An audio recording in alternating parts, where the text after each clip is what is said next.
Hello বন্ধুরা, আমি মাইতি। আমাদের ফাইজা স্টোরি চ্যানেলের সকল প্রকার পাঠগল্প পেতে এবং শুনতে আমাদের চ্যানেলটি সাবস্ক্রাইব করে আমাদের পরিবারের একজন হয়ে পাশে থাকুন। Thank you.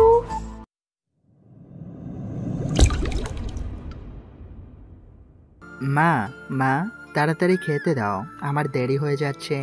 দেরি করে উঠে এখন চিল্লাচিল্লি করিস না তো, রাগ হয়ে যাবে মাহিম।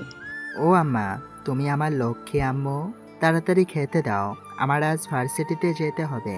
তা আমার বেটা আজ কি মনে করে? এমনিতেই সবার সাথে দেখা করতে ইচ্ছে হলো তাই। আচ্ছা ঠিক আছে, তুই টেবিলে গিয়ে বস, আমি তোর জন্য পরোটা বানিয়ে আনছি। আচ্ছা আম্মু। মাহিমকে সোফায় বসে পড়ল। মাহিমের বাবা সালাম সাহেব পাশে বসে টিভিতে খবর দেখতেছিল। আব্বু, তুমি সাধারণ একজন বিজনেসম্যান হয়ে এইসব খবর দেখো কেন? খবর দেখে তারা যারা রাজনীতি করে। ওরে, রাজনীতি করলে কি খবর দেখতে হয়? দেশের পরিস্থিতি বুঝতে হলে খবর তো দেখতে হবে। সেটাও ঠিক। তো আজ ভার্সিটিতে যাচ্ছ? হ্যাঁ বাবা। সাবধানে যাও, চারপাশে কেমন খুন খারাপি বেড়ে চলেছে। চিন্তা করো না, তোমার ছেলে অনেক সাহসী, কিচ্ছু হবে না। আমি অনেক সাহসী, তাই না আব্বু বলো? মাহিমের পিতৃপন মায়া এসে বলল, আমার মামুনি তো অনেক সাহসী। তাহলে আমাকে একলা স্কুলে যেতে দাও না কেন? কারণ তুমি এখনো ছোট। আমি বড় হয়ে গেছি। পাগলি। বিভিন্ন রকম কথা বলতে বলতে সবাই সকালে নাস্তা করতে লাগলো। মাহিম ইসলাম, বাবার নাম সালাম ইসলাম, মায়ের নাম মালিকা খাতুন, আর পিচ্ছি একটা বোন আছে, তার নাম মায়া। মাহিমের বাবা একজন ছোট বিজনেসম্যান, তার মা গৃহিণী। মাহিম অনার্স প্রথম বর্ষের ছাত্র, আর তার বোন ক্লাস 4-এ পড়ে। নাস্তা শেষ করে মাহিম তার বোনকে নিয়ে বাসা থেকে বের হলো। ভার্সিটি যাবার পথে বোনকে রিক্সা করে তার স্কুলের সামনে নামিয়ে দিল। মায়ের থেকে বিদায় নিয়ে মাহিম নিজে ভার্সিটির দিকে রওনা হলো। রাস্তার মধ্যে মাহিমের সঙ্গে তার বন্ধু মারুফের দেখা হয়ে গেল। মামা, রিক্সাটা একটু থামান। কেন মামা? এই তো আমার বন্ধু আসছে, ওকে নিয়ে একসাথে রিক্সায় যাব। রিক্সাওয়ালা গাড়ি থামালে মারুফ এসে উঠে পড়ল। কিরে, কেমন আছিস? আলহামদুলিল্লাহ ভালো। তুই? আলহামদুলিল্লাহ। তোমার এতদিন পর ভার্সিটি যাওয়ার কারণ কি? আর বলিস না, আর কতদিন বাড়িতে বসে থাকবো, ঘুরে বেড়াবো, ভালো লাগতেছে না, তাই ভাবলাম তোদের সাথে দেখা করে আসি ভার্সিটি গিয়ে। হ্যাঁ, তুই তো আজকাল আর বিকেলে আড্ডা দিতে আসিস না। সমস্যা নেই, আজ থেকে আবার জয়েন করব। ভালো। দুজন গল্প করতে করতে ভার্সিটিতে চলে আসে। ভাড়া মিটিয়ে দিয়ে দুজন ভার্সিটি গেট দিয়ে প্রবেশ করলো। বাহ, সেই কবে ভার্সিটিতে এসেছিলাম, নতুন যখন ভর্তি হয়েছিলাম, এই কয়েক মাসে অনেক পাল্টে গেছে মনে হচ্ছে। সরশালা, গাজাকে এসেছিস নাকি? সব কিছু তো আগের মতোই আছে, শুধু ভার্সিটিতে চারপাশে একটু রং করেছে এই আর কি। মারুফের কথা শুনে মাইম হেসে বলল, ওরে যাই হোক, একটু পরে তো চেঞ্জ হয়েছে, তো বাকিরা কোথায়? ওই যে আগে যেখানে বসে আড্ডা দিতাম সেখানে বসে আছে হয়তো। মাহিমরা মার্কেটের একটি বকুল গাছের নিচে আসলো। এসে দেখলো নিয়াম, নাফিস, রাজু বসে গল্প করছে। কিরে, কেমন আছিস সবাই? মাহিমের কথা শুনে সবাই মাহিমের দিকে তাকিয়ে অবাক হয়ে গেল, কারণ মাহিম অনেকদিন পর ভার্সিটিতে এসেছে এজন্য। কে ভাই আপনি এতদিন পর? আমাকে চিনতে পারছিস না? আমি মাহিম। মাহিম নামের কেউ একজন ছিল, কিন্তু তাকে তো এখন আমরা আর চিনি না। অভিমানী সুরে রাজু বলল, আরে ভাই, দুঃখিত, কিছু মনে করিস না, চল, অনেকদিন পর আসলাম, একটু আড্ডা দেওয়া যাক। তো কি নিয়ে কথা বলছিস তোরা? আর বলিস না মাহিম, কে যেন আমাদের ভার্সিটির একটি প্রফেসরকে মেরে ফেলেছে। কি বলিস? কোন প্রফেসর? কে? আরে ইংরেজি একটি অধ্যাপক ছিল, বাহার স্যার, তাকে কে যেন খুব খারাপভাবে মেরে ফেলেছে। আমিও সেটাই শুনলাম। এবার নাফিস আস্তে করে সবাইকে বলল, আমি শুনলাম এই স্যারের চরিত্র খুবই খারাপ ছিল। ক্লাসে যে কোনো মেয়েকে পছন্দ হলে তাকে তুলে নিয়ে গিয়ে জোর করে এরা খারাপ কিছু করতো। আবার এর নামে অনেক মামলাও আছে, কিন্তু কোনো প্রমাণ না থাকেই কেউ কিছু করতে পারেনি। যাক, তাহলে ভালোই হয়েছে, পাপের শাস্তি খুব ভালো মতো করে পেয়েছে। তো আজকে কোথাও ঘুরতে যাবে নাকি? মারুফের এমন কথা শুনে মাহিম বলল, আরে না, অনেকদিন ভার্সিটিতে আসিনি, চল আজকে একটু ক্লাস করে দেখি। আচ্ছা ঠিক আছে। তারপর 5 বন্ধু মিলে নিজেদের ক্লাসের দিকে রওনা দিল। ক্লাসে বসে সবাই গল্প করছে। এমন সময় একটি ম্যাম প্রবেশ করলো বাংলা ক্লাস নিতে। তাকে দেখে সবাই চুপ হয়ে গেল। ম্যাম নিজের মতো করে ক্লাস নিতে লাগলো। হঠাৎ সামনে থেকে কয়েক বেঞ্চ পড়ে দেখতে পেল একটি ছেলে গল্প করছে, তাই তাকে দাঁড় করালো। এই ছেলে, তোমার নাম কি? মাহিম নিজের বন্ধুদের সাথে একটু ফিসফিস করে কথা বলছিল, তখনই ম্যাম দেখে ফেলে আর মাহিমকে দাঁড় করিয়ে তার নাম জিজ্ঞেস করে। জি ম্যাম, আমার নাম মাহিম। তুমি কি আজ নতুন? আগে তো কখনো দেখিনি। আমার নাম মাহিম। আসলে ম্যাম, আমি অনেক পুরনো স্টুডেন্ট, কিন্তু ভার্সিটিতে কয়েকদিন আসিনি এই জন্য। না না, সেটা বললে তো হবে না। আমি এই পর্যন্ত ক্লাস নিতে এসে তোমাকে একদিনও দেখিনি। মাহিম নিজের বন্ধুদের দিকে তাকিয়ে দেখলো সবাই মিটমিট করে হাসছে। আসলে ম্যাম, আমি একটু দরকারি কাজে বাইরে ছিলাম। কি কাজের জন্য? আসলে ম্যাম, কাজটা তো পার্সোনাল, সবার সামনে বলবো কিভাবে? এমন কথা শুনে ক্লাসের সবাই হেসে ফেল। আচ্ছা ঠিক আছে, পরের বার যেন আর কথা বলতে না দেখি। আর হ্যাঁ, এখন থেকে নিয়মিত ক্লাস করবে, কারণ কয়েকদিন পর প্রথম সেমিস্টার পরীক্ষা। এখন চুপচাপ ভদ্র ছেলের মতো বসে পড়ো। ঠিক আছে ম্যাম, ধন্যবাদ। ম্যামের অনুমতি পেয়ে মাহিম ভদ্র ছেলের মতো চুপ করে বসে রইল। ম্যাম আবার আগের মতন ক্লাস নিতে লাগলো। ভার্সিটিতে আস্তে আস্তে ক্লাস সবগুলো করে মাহিম ও তার বন্ধুরা ক্লাস থেকে বেরিয়ে আসলো। বাহ বন্ধু, অনেকদিন পর ভার্সিটিতে এসে ভালো লাগছে। আজ থেকে নিয়মিত আসিস। ইনশাআল্লাহ। তারপর 5 জন মিলে ভার্সিটির সামনের একটি রেস্টুরেন্টে ঢুকলো। তারপরে একটু খাওয়া দাওয়া করলো এবং বিভিন্ন রকম আড্ডা দিতে লাগলো। মাহিম নিজের ঘড়ির দিকে তাকিয়ে দেখলো তার বোনের স্কুল ছুটি হয়ে যাবার সময় হয়ে গেছে। আচ্ছা বন্ধু, বাকি ক্লাসগুলো তোরা কর গিয়ে, আমার এখন যেতে হবে। কেন? এখন আবার কোথায় যাবে? আমার পিচ্ছি বোনটাকে নিয়ে এখন বাসায় যাব। সে স্কুলে আছে, এখনই ছুটি হবে। আচ্ছা ঠিক আছে, সাবধানে যাস। হুম। মাহিম বন্ধুদের থেকে বিদায় নিয়ে দোকান থেকে চকলেট নিয়ে নিজের বোনের স্কুলের সামনে চলে আসলো। কিছু সময় পর স্কুল ছুটি দিলে মায়া স্কুলের গেট দিয়ে বেরিয়ে আসলো। এসেই মাহিমকে জড়িয়ে ধরলো। মাহিম মায়াকে চকলেটের প্যাকেট দিয়ে কোলে তুলে নিল। তারপর রিক্সা দেখে বাড়ির উদ্দেশ্যে রওনা দিল। তারপর অচেনা একটি লোক তার বসের সাথে ফোনে কথা বলছে। ভার্সিটির অধ্যাপক মারা গেছে, সে বিষয়ে তারা কথা বলছে। বস, আমাদের অধ্যাপক 72 মারা গেছে, এখন কি করব? চিন্তা করিস না বেলাল, এই বিষয়ে আমি ঠিক একটা ব্যবস্থা করে ফেলবো। কিন্তু বস, এই কাজটি খুব তাড়াতাড়ি করবেন, না হলে আমাদের অনেক প্রবলেম হচ্ছে। আমরা শান্তিতে কোনো ডিল করতে পারছি না। আজকে কয়েকটি ডিল ছিল, কিন্তু সেগুলো অনেক মিস হয়ে গেল। চিন্তা করিস না, আমি হলাম এই ঢাকা শহরের কিং মেকার। আমি থাকতে তোদের কোনো প্রবলেম হবে না। একটা গেছে তো কি হয়েছে, আমি এমন শত শত তৈরি করতে পারি। সেই বিশ্বাস আমার আছে বস, এই জন্যই তো আপনার দলে কাজ করি এখনো। এখন ফোন রাখ, আর রাতের ডিলটা তুই নিজে করবি।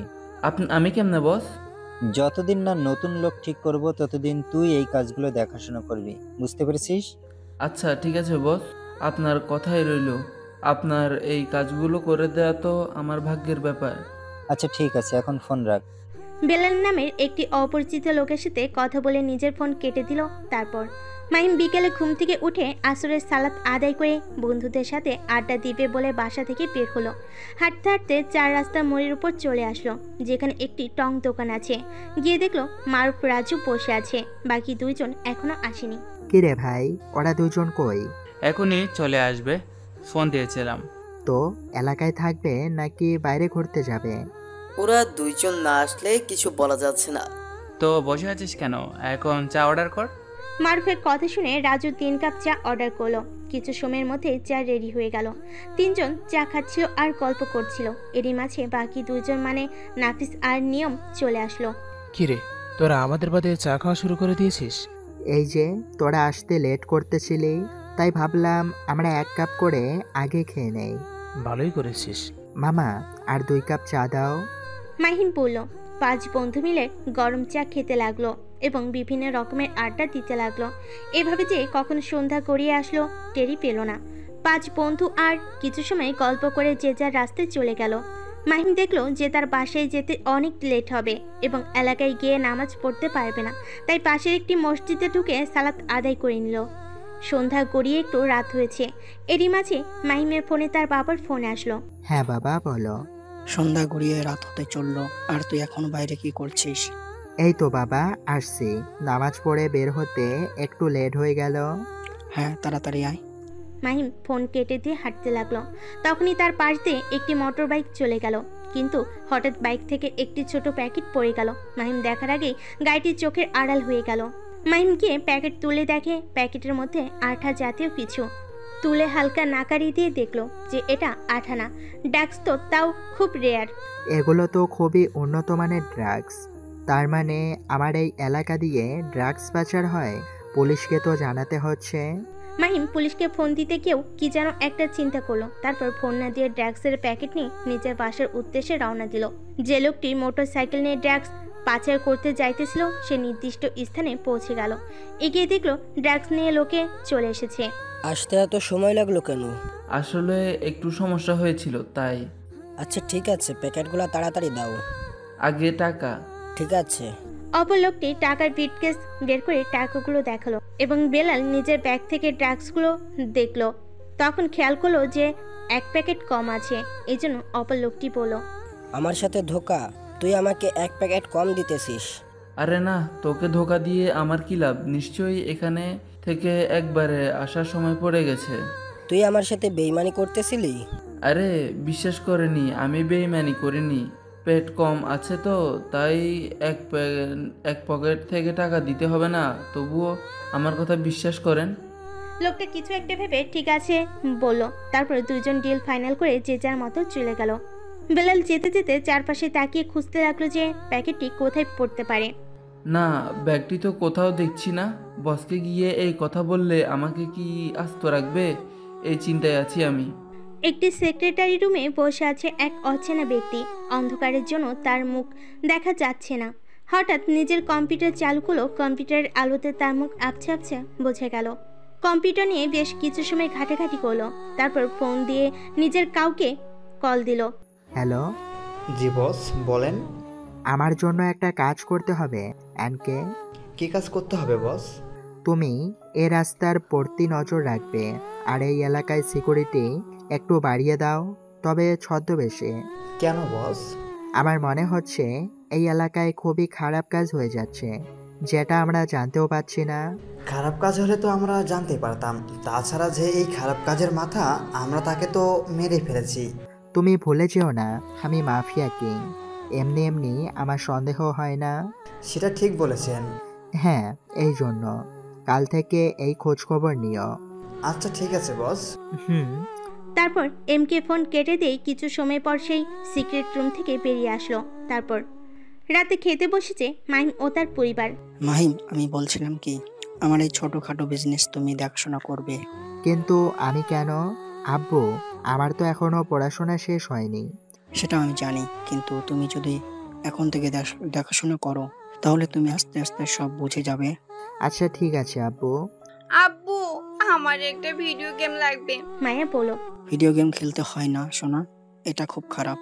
না না, আমার স্কুলের অনেকেই খেলে, তারা রোজ এসে গল্প করে। ওরা তো ভালো না এই জন্য। না না না, আমার ভিডিও গেম লাগবে লাগবে লাগবে, না হলে আমি ভাত খাবো না। এটা বলে মায়া ভাত খাওয়া থামিয়ে কান্না করতে লাগলো।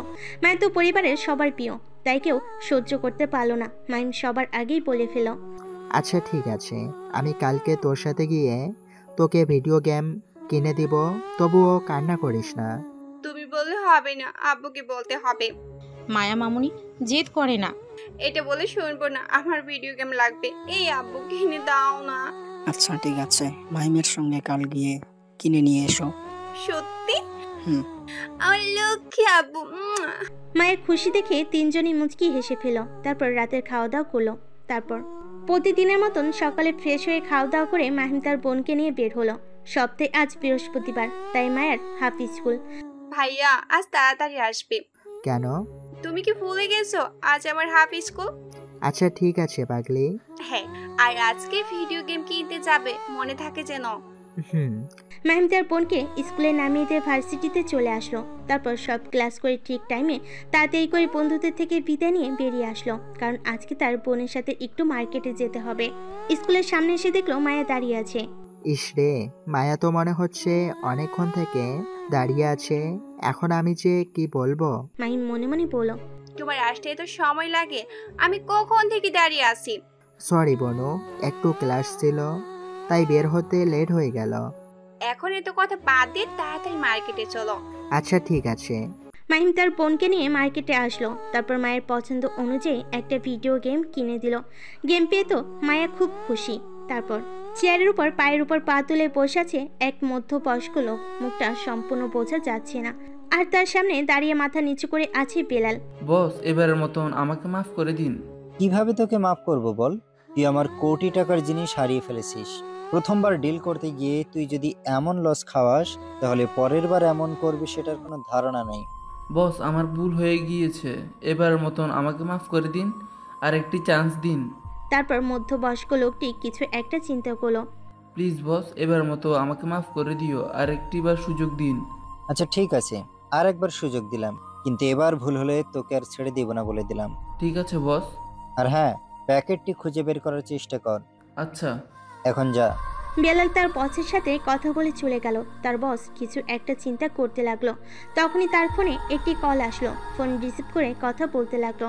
জি ভাই বলেন। আচ্ছা ঠিক আছে, আমি আপনার সাথে আজ রাতেই দেখা করছি। আচ্ছা ঠিক আছে, রাত 2টোর সময় আসবো, আগের জায়গাতেই। আরও কিছু সময় কথা বলে তারা ফোন কেটে দিল।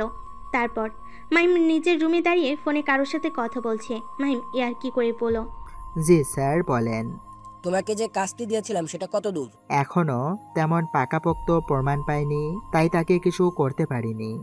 মাহিম, তোমার উপর আমার অনেক ভরসা। ইনশাআল্লাহ খুব তাড়াতাড়ি কাজটি শেষ করতে পারবে। আর হ্যাঁ, উপর থেকে কিন্তু খুব চাপ আসছে, তাড়াতাড়ি কাজটি শেষ করলে ভালো হয়। আচ্ছা ঠিক আছে স্যার, আমি চেষ্টা করছি। আর হ্যাঁ, তোমাকে সাহায্য করার জন্য আমি একটা মেয়েকে তোমার কাছে পাঠাচ্ছি। আমার কাছে? মানে কি সব বলছেন স্যার? মাহিম ইয়ার কি করে বলল, তুমি যে ভার্সিটিতে পড়ো সেখানে তোমার সাথে দেখা করবে। সে কি আমার সহকারী নাকি আমার নিজ পদে সরকারি? তোমার এক পদ নিচে আছে। আমি তাকে কিভাবে চিনব স্যার? মেয়েটির নাম বৃষ্টি, আর তার সম্পূর্ণ ডিটেলস আমি তোমাকে ইমেল করে পাঠিয়ে দিচ্ছি, তুমি চেক করে নাও। আচ্ছা ঠিক আছে। আর হ্যাঁ, আমি আবারও বলছি, কাজটা কিন্তু খুব সাবধানে করবে। তুমি যার পেছনে লেগেছো সে কিন্তু খুবই ডেঞ্জারাস, আর তার পেছনে বড় বড় লোক রয়েছে। আপনি চিন্তা করবেন না স্যার, আমি খুব তাড়াতাড়ি এই কাজটি শেষ করব এবং এর গোড়া পর্যন্ত যাব। আচ্ছা। মাহিম কিছু সময় গুরুত্বপূর্ণ কথা বলল। তারপর ফোন কেটে দিয়ে নিজের ল্যাপটপ নিয়ে ইমেল চেক করতে লাগলো। মাহিম ইমেল চেক করে দেখলো একটি নোটিফিকেশন এসেছে। ফাইলটি ওপেন করে দেখলো স্যার সেই মেয়েটির সম্পূর্ণ ডিটেলস পাঠিয়ে দিয়েছে। সেটি ওপেন করতেই সম্পূর্ণ ডিটেলস ভেসে উঠল ল্যাপটপের স্ক্রিনে। মেয়েটির ছবি দেখে তো মাহিমের চোখ আটকে গেল, কারণ ছবিটা যে এতটা মায়াবী, বাস্তবে কতটা হবে এটাই ভাবতে লাগলো মাহিম। মাহিম পুরো ডিলিট করতে লাগলো। মেয়েটির সম্পূর্ণ নাম সেজুদ্দির রহমান বৃষ্টি। বলেছিল কাজ করছে 4 বছর, এর মাঝে অনেক কেস সলভ করেছে। মাহিম তার সম্পূর্ণ বায়োডাটা পড়তে লাগলো। সব কিছু দেখা হয়ে গেলে মাহিম ল্যাপটপ বন্ধ করে নিচে চলে আসলো, কারণ একটু পর তার বন্ধুদের সাথে আড্ডা দিতে যাবে। মাহিমের বাসা 2 তলা, আর মাহিম উপরের একটি রুমে থাকে। নিচে এসে দেখলো তার ছোট বোন মায়া গেম খেলায় খুবই ব্যস্ত। কিরে পাগলি, তুই তো দেখছি গেমের ভিতরে একদম ঢুকে গেছিস। আর বলো না ভাইয়া, এই গেম খেলতে খুব ভালো লাগছে। সারাদিন যদি গেম খেলিস তাহলে পড়তে বসবি কখন? রাতে তোমার সাথে পড়তে বসবো। আম্মু কোথায় রে? আম্মু নিজের রুমে ঘুমিয়ে আছে। আচ্ছা, আম্মু আসলে বলিস আমি বাইরে গেছি। মায়া নিজের গেম খেলায় মনোযোগ দিয়ে সবকিছু শুনছে। মাহিমের কথার উত্তরে শুধু বলল। মাহিম দেখলো তার বোন গেম খেলায় খুবই ব্যস্ত, তাই আর কথা না বলে বাড়ি থেকে বেরিয়ে পড়লো। তাই চায়ের দোকানে এসে দেখলো যে সবাই তার আগে এসে বসে আছে এবং আড্ডা দিচ্ছে। কিরে, আজ দেখছি সবাই আগে আগে চলে এসেছিস। এমনিতে তুই তো আসতে লেট করিস। তো চল আজকে একটু এলাকা ঘুরে আসি, প্রত্যেক দিন তো এখানেই বসে থাকি। আচ্ছা ঠিক আছে, আগে 1 কাপ করে চা তো খেয়ে নেই। রাজুর কথায় সবাই সহমত পোষণ করলো। তারপর সবাই চা অর্ডার করলো। কিছু সময় পর দেখলো চাওয়ালা মামা তাদেরকে চা এবং বিস্কিট দিল। এটা খেতে খেতে কিছু সময় গল্প করে নিল। খাওয়া শেষ করে তারা সামনের মোড়ের দিকে হাঁটতে লাগলো। ওই তুই কোনোদিন হাঁটতে আসলে শুধু ওই রাস্তা দিয়ে আসিস কেন? কিরে মাহিম, তুই কি ভুলে গেছিস মারুফের ক্রাশ এই রাস্তায় থাকে? কি বলিস রাজু, ওর ক্রাশ রাস্তায় থাকে? মাহিম বলল, আরে ভাই, ওর রাস্তায় মানে এই রাস্তায় ওই গলিতে তারা বসা। আমি যে তোদের সাথে আছি, আর কারো কি আর আছে বল? কি আজে বাজে কথা বলছিস? আজে বাজে কি কথা বলো? এই যে আমার ক্লাসে গিয়ে তোরা পড়ে আছিস, কিন্তু এদিকে যে আমার কোনো ক্রাশই নেই। মিথ্যা বলিস কেন মামা? ওই যে ফাতেমা নামের মেয়েটা, ওটাকে? আরে ওটা কেউ না, এমনিতেই রাস্তায় একদিন দেখা হয়েছিল, এই আর কি। থাক, আমাদের আর বলতে হবে না। আজ বন্ধুমহল বিভিন্ন রকম কথা বলতে লাগলো, একরকম চিল্লামিল্লি করতে লাগলো। হঠাৎ মাহিমের নজর রাস্তার পাশে পড়লো। আস্তে আস্তে হাঁটতে হাঁটতে ফাতেমার বাসার সামনে চলে আসলো। মামা, ওই দেখ ফাতেমা। সবাই উপরে তাকিয়ে দেখলো যে ফাতেমা ছাদের উপর দাঁড়িয়ে আছে। মারুফ কিছু সময় তাকিয়ে থেকে সবাইকে বলল, আরে ভাই কি করছিস? পরের এলাকায় এসে এসব ভালো না। মারুফ সবাইকে হ্যানত্যান বুঝিয়ে ফাতেমার বাসার সামনে থেকে নিয়ে গেল। তারপর ভার্সিটিতে এসে মাহিম তার বন্ধুদের সাথে বসে আড্ডা দিতেছিল। আচ্ছা দোস্ত, আমরা এতদিন এখনো পিওর সিঙ্গেল কেন? কিরে রাজু, তুই আজ আবার এমন কথা বলছিস কেন? তোর কি আবার প্রেম করতে ইচ্ছে করছে? আরে না, এমনিতেই বললাম। তোর কি কাউকে পছন্দ হয় যেমন মারুফের ফাতেমা আছে? আরে কথায় কথায় আমার নামের সাথে ফাতেমার নাম আনিস কেন? কারণ ফাতেমা যে তোর ক্রাশ। আচ্ছা, এত কথা না বলে তোরা সবাই ক্লাসে চল। তোরা এগোতে থাক, আমি একটু বাইরে থেকে আসছি। বাইরে কেন যাবি? ক্যান্টিন থেকে ঘুরে আসি, তোরা এখানে বস তাহলে। আচ্ছা ঠিক আছে, তাড়াতাড়ি আসিস। মাইম ওদের থেকে উঠে গেটের দিকে রওনা দিল। মাইম যখনই গেটের কাছে এসে পৌঁছেছে, তারপর অপর পাশ থেকে একটি মেয়ে এসে তাকে ধাক্কা দিল। সাথে সাথে তারা দুজন পড়ে গেল। আসলে মেয়েটি গেটের মধ্যে হঠাৎ করে ঢুকে পড়েছে আর অসাবধানতার জন্য ধাক্কা লেগে পড়ে গেছে।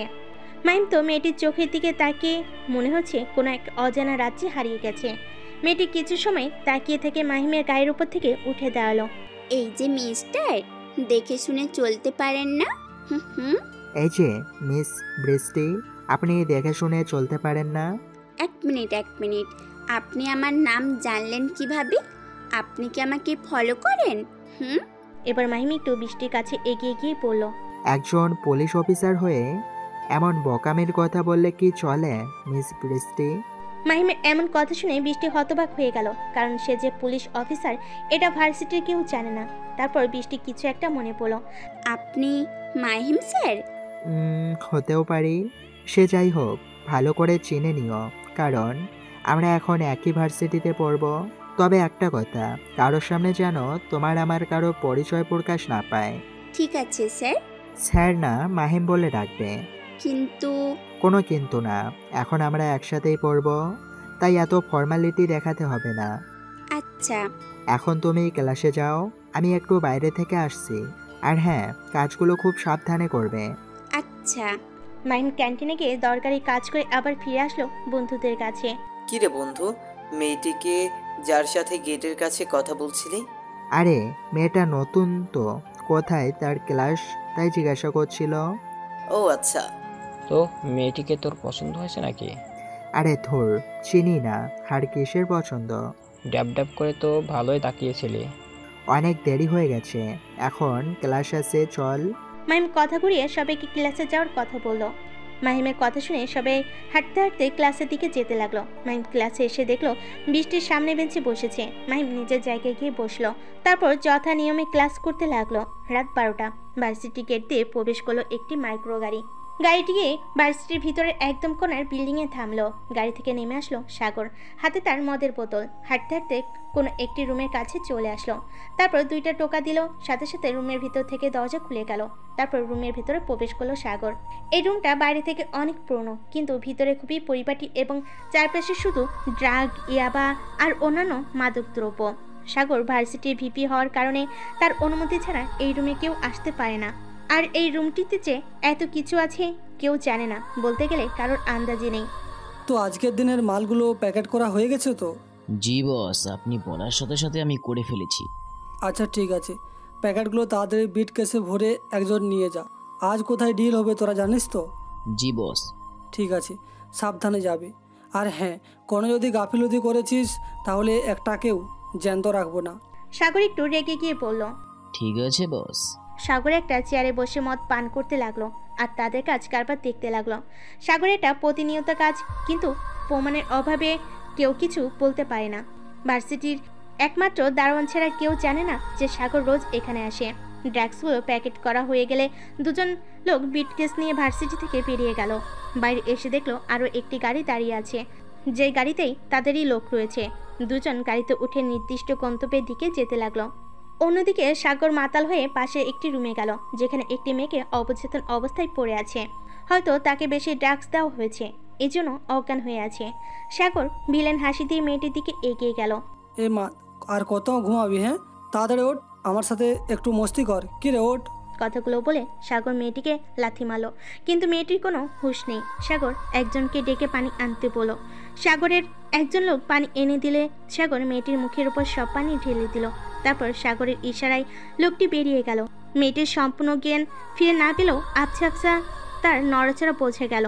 সাগর মদের বোতল রেখে মেয়েটির সাথে অন্তরঙ্গের জন্য উঠে পড়ে লাগলো। মেয়েটির সাথে কি হচ্ছে না বুঝলো, একটু নড়াচড়া করতে লাগলো। বেশ কিছু সময় পর মেয়েটির নড়াচড়া আর বোঝা গেল না, হয়তো ওই নরপশুর অত্যাচারে শেষ নিঃশ্বাস ত্যাগ করেছিল।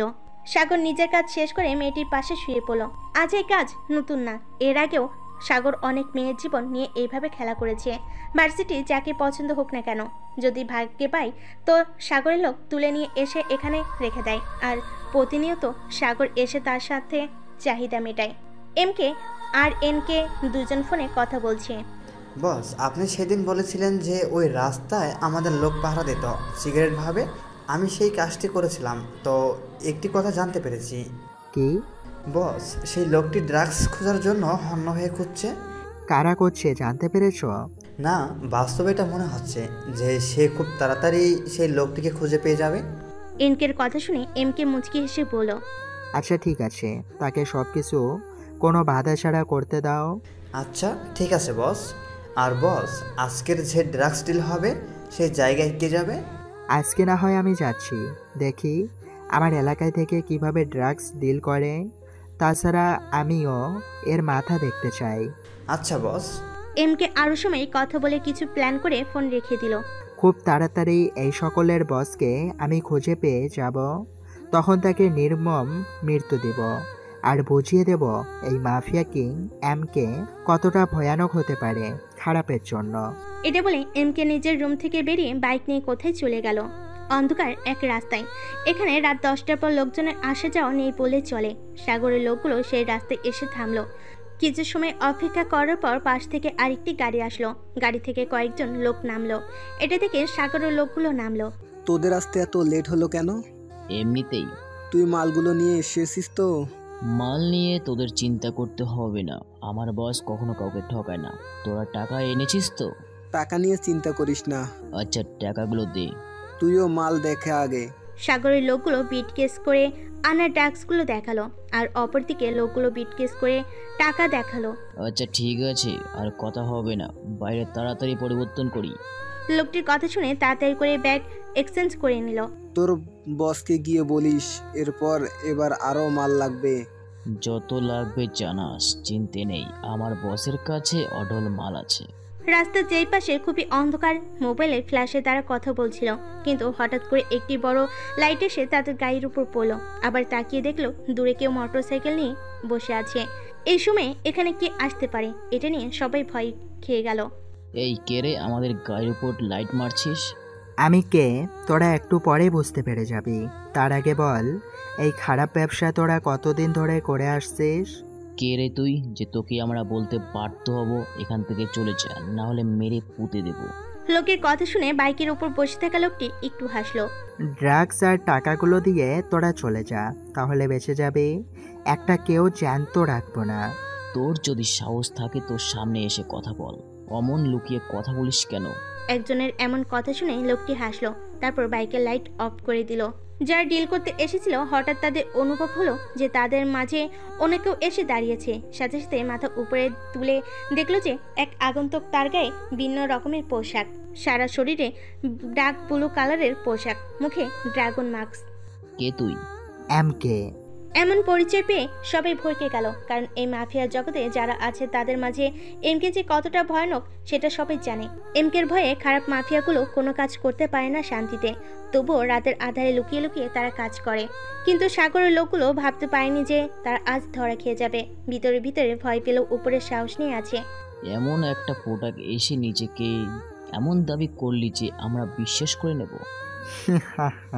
হাসলো, যে হাসিতে লোকগুলোর গায়ের পশম দাঁড়িয়ে যাবার উপক্রম হলো। আমি বেশি কথা বাড়াতে চাই না, তোরা ড্রাগস আর টাকাগুলো দিয়ে দে। এখান থেকে চলে যা, তাহলে তোদের জানে ছেড়ে দেব, না হলে এই জায়গাটাকে রক্তাক্ত করে দিয়ে যাব। তোর কথাই আমরা ভয় পাই নাকি? আমরা কতজন আর তুই একলা? তাছাড়া এমন পোশাকে তো নিজেকে এমন দাবি করলে তো আমরা সেটা মেনে নেব। লোকগুলোর কথা শুনে এমকে খুব হাসি পেল। নিজের হাসি আটকে রেখে ওদের বলল, আমি কি আসল না নকল একটু পরে টের পাবি। এটা বলে এমকে শেষ বাঁচাতে লাগলো, যেটা শুনতে খুবই মধুর হলেও এর মাঝে রয়েছে ভয়ঙ্কর কোনো বার্তা। এবার লোকগুলো বুঝে গেল যে তাদের সামনে সত্যি মাফিয়া কিং এমকে দাঁড়িয়ে আছে। তার সকলেই একে অপরের দিকে তাকিয়ে রইল, কি করবে বুঝতে পারলো না। সাগরের লোক যে হেড ছিল, সে এতক্ষণ এমকে এর সাথে কথা বলছিল, কিন্তু এই মুহূর্তে মাটিতে বসে পড়ল। ভাই আমাদের ভুল হয়ে গেছে, মাফ করে দিন। নিজের দলের হেডের এমন অবস্থা দেখে সবাই মাটিতে বসে পড়ল এবং অপর পাশের লোকগুলো মাপ চাইতে লাগলো, কিন্তু এমকে যে কি করবে সেটা তাদের অজানা। তোরা জানিস আমি থাকতে এইসব কাজ করতে দেব না, তাও কেন বারবার করতে আসিস? এবারে মতো মাফ করে দিন, আর কোনো জন্ম এই কাজ করব না। আচ্ছা ঠিক আছে, ছেড়ে দিতে পারি, কিন্তু তাদের নাম বল। আমাদের হেড নেই, আমি হেড। সেটা বললে তো আমি মানব না। আমাকে এতটাই গাধা ভেবেছিলি যে আমি বুঝতে পারবো না যে কে লিডার আর কে চামচা? এখন তাড়াতাড়ি বল, তোদের দুই গ্রুপের দুই লিডারের নাম কি? দুই গ্রুপের লোকেরা একে অপরের দিকে তাকিয়ে রইল। তার কি বলবে বুঝতে পারলো না। এখন না বলে তো এমকে মেরে ফেলবে, এখান থেকে বলে বেঁচে ফিরলে তাদের বস মেরে ফেলবে। কি করবে তার বুঝতে পারলো না। তখনই কারো চিৎকার শুনতে পেল।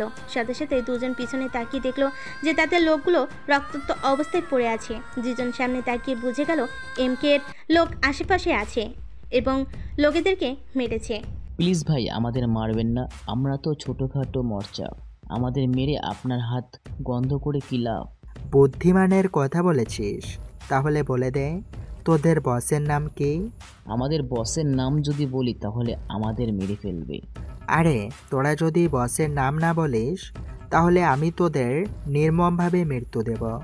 সেটা দেখে কুকুর শিয়ালও তোদের খেতে আসতে ভয় করবে। দুজন করুণ অবস্থায় তাকিয়ে রইল, কি করবে তারা বুঝতে পারলো না। ভাই আপনি টাকা আর এই ড্রাগসগুলো নিয়ে যান, তবু আমাদের ছেড়ে দেন। এটা বলে দুজন টাকাগুলো এমকের পায়ের কাছে ফেলে দিল।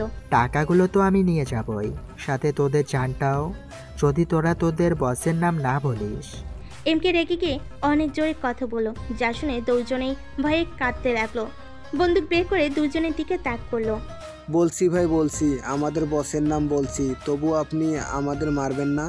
মারবো না যদি তাড়াতাড়ি তোদের বসের নাম বলিস।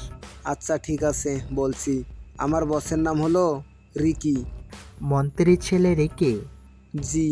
তোর বসের নাম কি তাড়াতাড়ি বল। আমার বসের নাম সাগর।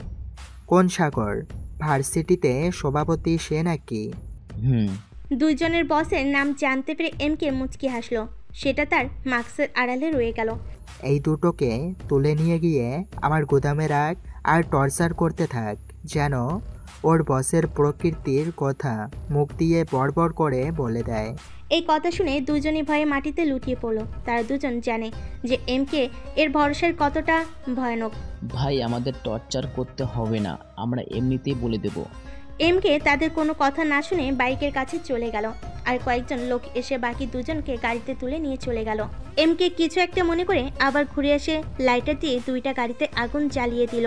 এরপর একটু দূরে গিয়ে দাঁড়ালো। একটু সময় বাদে গাড়ি দুইটি দুম করে বাস্ট করলো। এটা দেখে মুচকি হেসে নিজের বাইক নিয়ে সেখান থেকে চলে গেল। তারপর সাগর আর রিকি একে অপরের উপর রেগে আছে, কারণ একটাই, তারা মনে করেছে যে একে অপরকে তারা ঠকিয়ে যায়। মনে করেছে যে সাগর তাকে ঠকিয়েছে, আর সাগর মনে করেছে যে রিকি তাকে ঠকিয়েছে। তার আসল ঘটনা এখনো জানে না যে তাদের মেরেছে অন্য কেউ।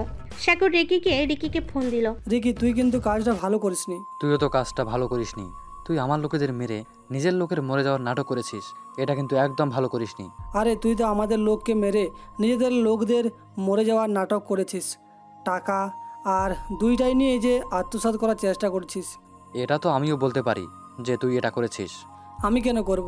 এতদিন তোর সাথে আমি বিজনেস করছি, এতদিন ডিল করছি, কখনো কি কোনো সময় এমন হয়েছে? এবার তো ড্রাগসের পরিমাণ অনেক বেশি ছিল আর টাকাটা অনেক বেশি। হয়তো তুই টাকা আর ড্রাগ থেকে পাল্টে খেয়েছিস।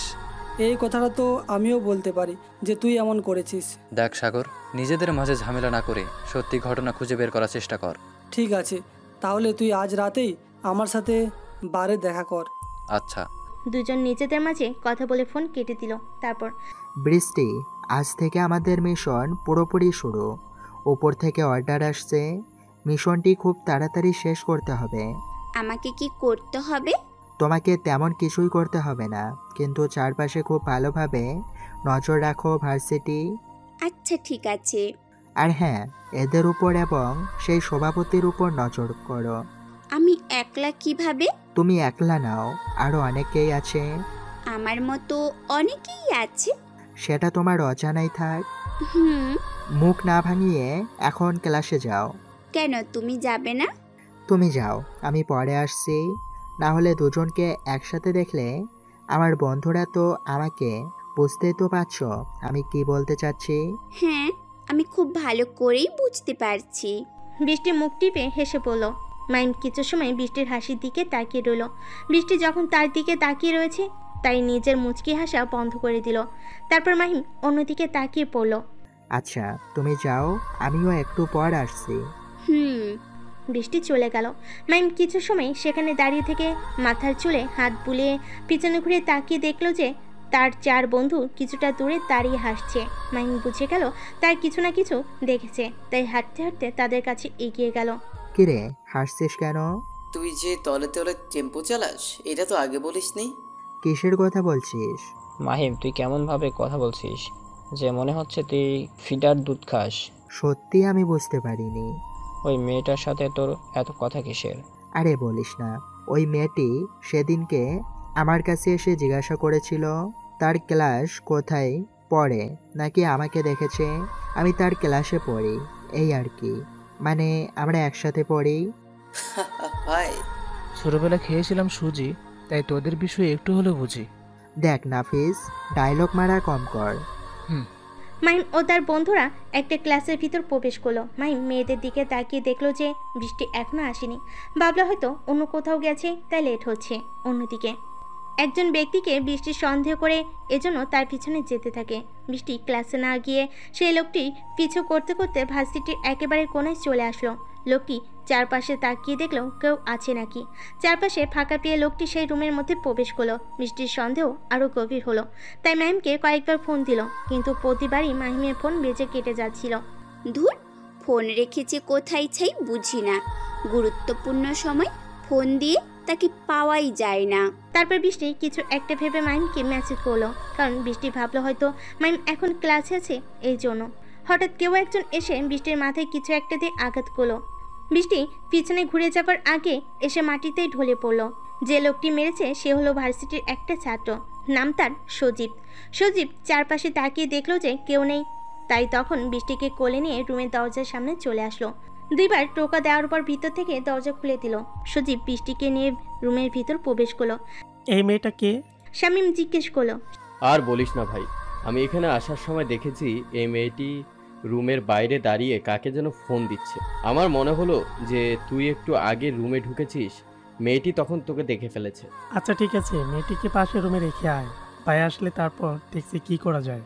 আচ্ছা ঠিক আছে। শামীমের কথা শুনে সজীব বৃষ্টিকে পাশের রুমে রেখে আসলো এবং হাতের ড্রাগ পুশ করে দিল যাতে বৃষ্টির সহজে জ্ঞান না ফিরে। মাহিম ক্লাস শেষ করে বেরিয়ে এসে নিজের পকেটে হাত দিল ফোন বের করার জন্য, কারণ সারাদিন বৃষ্টি আসেনি, তাই ভাবলো বৃষ্টিকে ফোন দিবে। কিন্তু মাহিম পকেটে হাত দিয়ে দেখলো যে ফোন নাই। শিট, এখন বাসায় ফেলে রেখে চলে এসেছি। কিরে, কার সাথে কথা বলিস এমন?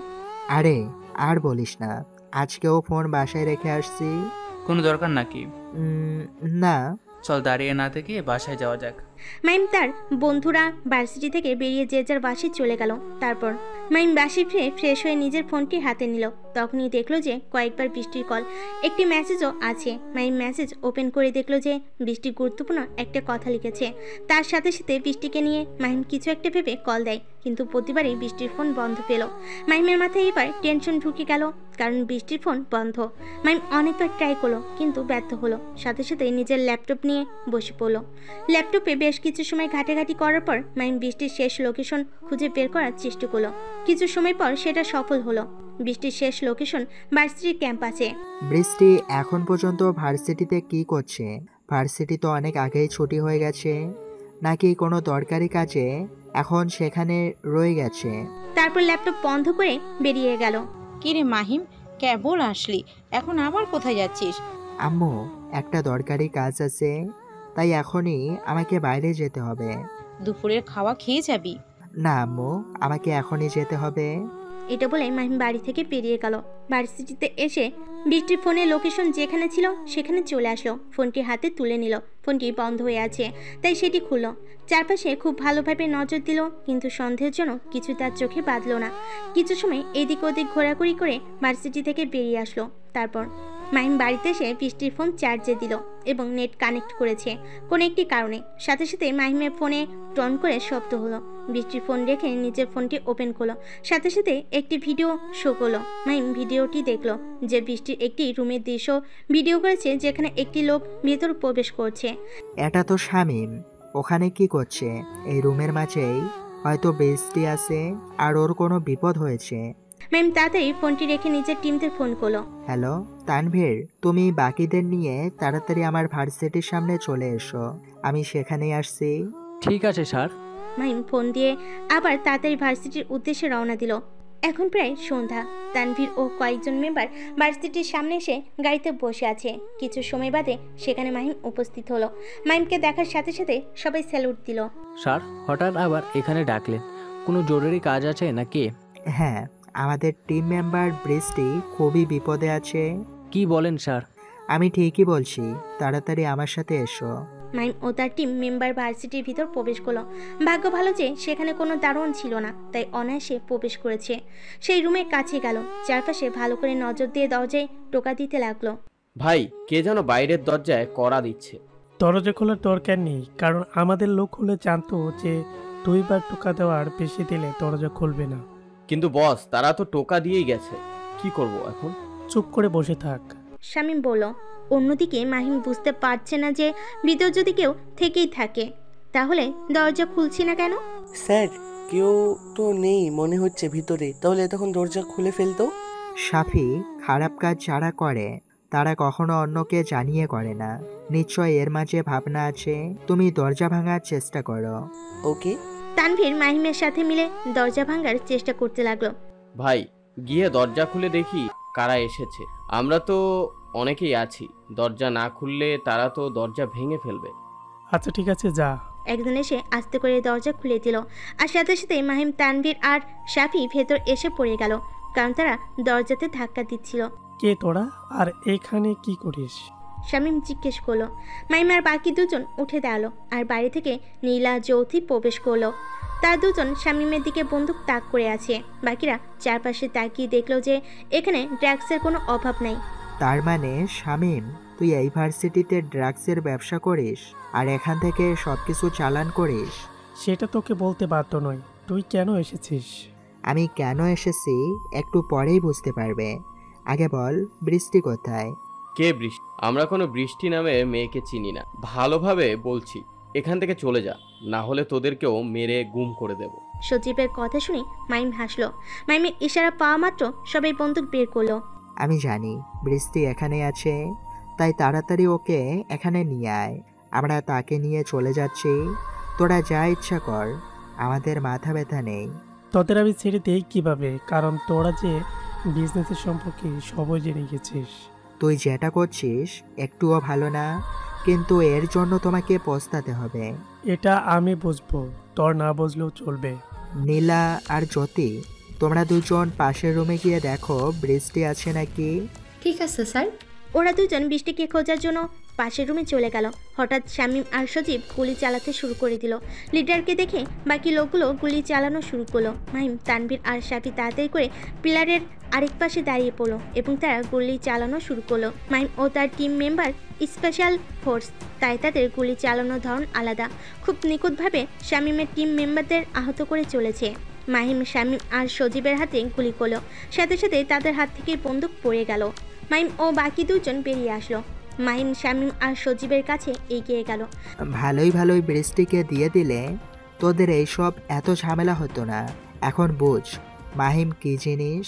সাফি, এই দুটোকে আমাদের বাড়িতে তোলো। ঠিক আছে স্যার। তানভীর, তুমি এখান থেকে অর্ধেক ড্রাগস নিয়ে ভরে আমাদের সাথে নিয়ে চলো, কারণ এত নিয়ে যাওয়া আমাদের পক্ষে সম্ভব নয়। ওকে। মাহিম কিছু একটা চিন্তা করে শামীম ও নিলয়ের বন্দুক নিয়ে তাদের লোকেদের মেরে দিল। স্যার, বৃষ্টি এখানে আছে? মাহিম পাশের রুমে গেল, গিয়ে দেখলো যে বৃষ্টি অবচেতন অবস্থায় পড়ে আছে। মাহিম গিয়ে বৃষ্টিকে কয়েকবার ডাকলো, কিন্তু ছাড়া কিছুই পড়লো না। নীলা, আমার মনে হয় বৃষ্টিকে ওরা ড্রাগস দিয়েছে। এক কাজ করো, আমি ওকে কোলে করে গাড়িতে নিয়ে যাচ্ছি, তুমি আমার সাথে সাথে আসো। আর যতক্ষণ ওর জ্ঞান না ফেরে ততক্ষণ তোমরা ওর সাথে থাকবে। স্যার, আপনি কোলে করবেন? কেন, কোনো সমস্যা? না স্যার। মাহিম বৃষ্টিকে কোলে তুলে নিল, তারপর বাইরে আসলো। এসে দেখলো ওদের দুজনকে অজ্ঞান করে গাড়িতে তুলেছে, আর তানভীর ড্রাগস নিয়ে গাড়িতে রেখেছে। সবাই গাড়িতে উঠে ভার্সিটির বাইরে বেরিয়ে আসলো। এদিকে দারোয়ান নিজের রুমে পড়ে ঘুমাচ্ছে। ভার্সিটিতে যে কি হয়ে গেল তার ধারণার বাইরে। রিকির একটা আস্থানে সাগর গিয়ে পৌঁছালো। দুজন নিজেদের মাঝে কথা বলার জন্য একত্রিত হয়েছে। সাগর, তাহলে তুই এসেছিস, ভাবলাম তুই আসবি না। আরে কি, তোর সাথে তো বোঝাপড়া করার জন্য আমাকে আসতে হতো। এখন বল, আমার ড্রাগস আর টাকাগুলো কোথায়? এইসব কথা রাখ, এখন একটা জিনিস দেখ। এটা বলে রিকি সাগরকে একটা ড্রাগন মাস্ক বের করে দেখালো, যেটা দেখে সাগর নিজের হাতে নিল। এটা দেখে কি করব আমি? এটা তো শুধু সাধারণ একটা ড্রাগন মাস্ক। ওটা ভালো করে দেখ সাগর, কিছু লেখা আছে। সাগর ভালো করে লক্ষ্য করে দেখলো যে ড্রাগন মাস্কের উপর সুন্দর করে এমকে লেখা। হ্যাঁ, এর উপর তো এমকে লেখা আছে, তো আমি কি করব? তুই কি এখনো বুঝতে পারছিস না এই এমকে লেখার মানে? সাগর কিছু সময় ভাবার পর হঠাৎ সেই রিকির দিকে তাকালো। মাফিয়া কিং এমকে, এটা তো তার মাস্ক। তুই কোথায় পেলি? আমাদের লোকজন আর গাড়ি যেখানে পড়েছিল তার পাশে এই ড্রাগন মাস্কটি আমি পেয়েছি। তার মানে এই সব কিছু মাফিয়া কিং এমকে করেছে? আমারও সেটাই মনে হচ্ছে। অযথা আমরা নিজেদের মধ্যে ভুল বোঝাবুঝি করছি। তারা কথা বলছিল, তখনই সাগরের একটি কল আসলো। সাগর কল রিসিভ করে কানে নিল। অপর পাশ থেকে এমন কিছু শুনলো যেটা শুনে বসা থেকে উঠে দাঁড়ালো। ফোন কেটে দিয়ে রিকিকে বলল, এদিকে আমার এখন যেতে হবে, তোর সাথে পরে কথা বলবো। কিন্তু কেন? পরে বলবো, এখন একটা ঝামেলাই ফেঁসে গেছে, তোর সাথে পরে কথা বলছি। এটা বলে সাগর রিকির আস্থানা থেকে বেরিয়ে আসলো। তারপর রাত এখন 12টা বাজে। সো এই সময় ভার্সিটির আশেপাশে লোক নেই বলেই চলে। সাগর দ্রুত গাড়ি নিয়ে ভার্সিটির সামনে চলে আসলো। তখন দারোয়ান ফোন পেয়ে সাগর তাড়াতাড়ি ভার্সিটিতে এসেছে, কারণ তখন দারোয়ান সাগরের ভাই শামীম আর তার লোকেদের কথাই বলছিল। সাগর গাড়ি থামিয়ে তাড়াতাড়ি নামলো, সাথে সাথে সেখানে দারোয়ান উপস্থিত হলো। ভাই, আপনি আসছেন? এখানে যে সর্বনাশ হয়ে গেছে। কে বা কারা করলো, তুই টের পাসনি? না ভাই। গাধা একটা। সাগর দ্রুত হেঁটে সেই রুমের দিকে যেতে লাগলো। দরজা খুলে ভেতরে প্রবেশ করে ভিতরে গিয়ে তো সাগর খুবই অবাক। সাগর ভিতরে গিয়ে দেখলো যে তার চারপাশে তার লোকজন মরে পড়ে আছে, আর তার ড্রাগসের পরিমাণও খুব কম। আমি তো একটু আগেও শামীমের সাথে কথা বললাম, তখন তো সব ঠিক ছিল। এই খানিক সময়ের মাঝে কি হয়ে গেল? আমিও বুঝতে পারছি না বস। একটু আগেও আমি ঘরে গিয়েছিলাম, তখন এসব দেখিনি। সাগর রেগে গিয়ে তেরে দারোয়ানের কাছে চলে আসলো এবং গলা টিপে ধরে দেওয়ালের সাথে চেপে ধরলো। তোকে সব মাসে মাসে এত টাকা দিই, এমনি এমনি নাকি শুয়োরে বাচ্চা? যখন এই ঘটনা ঘটেছিল তুই কোথায় ছিলি? মরতে গিয়েছিলে নাকি?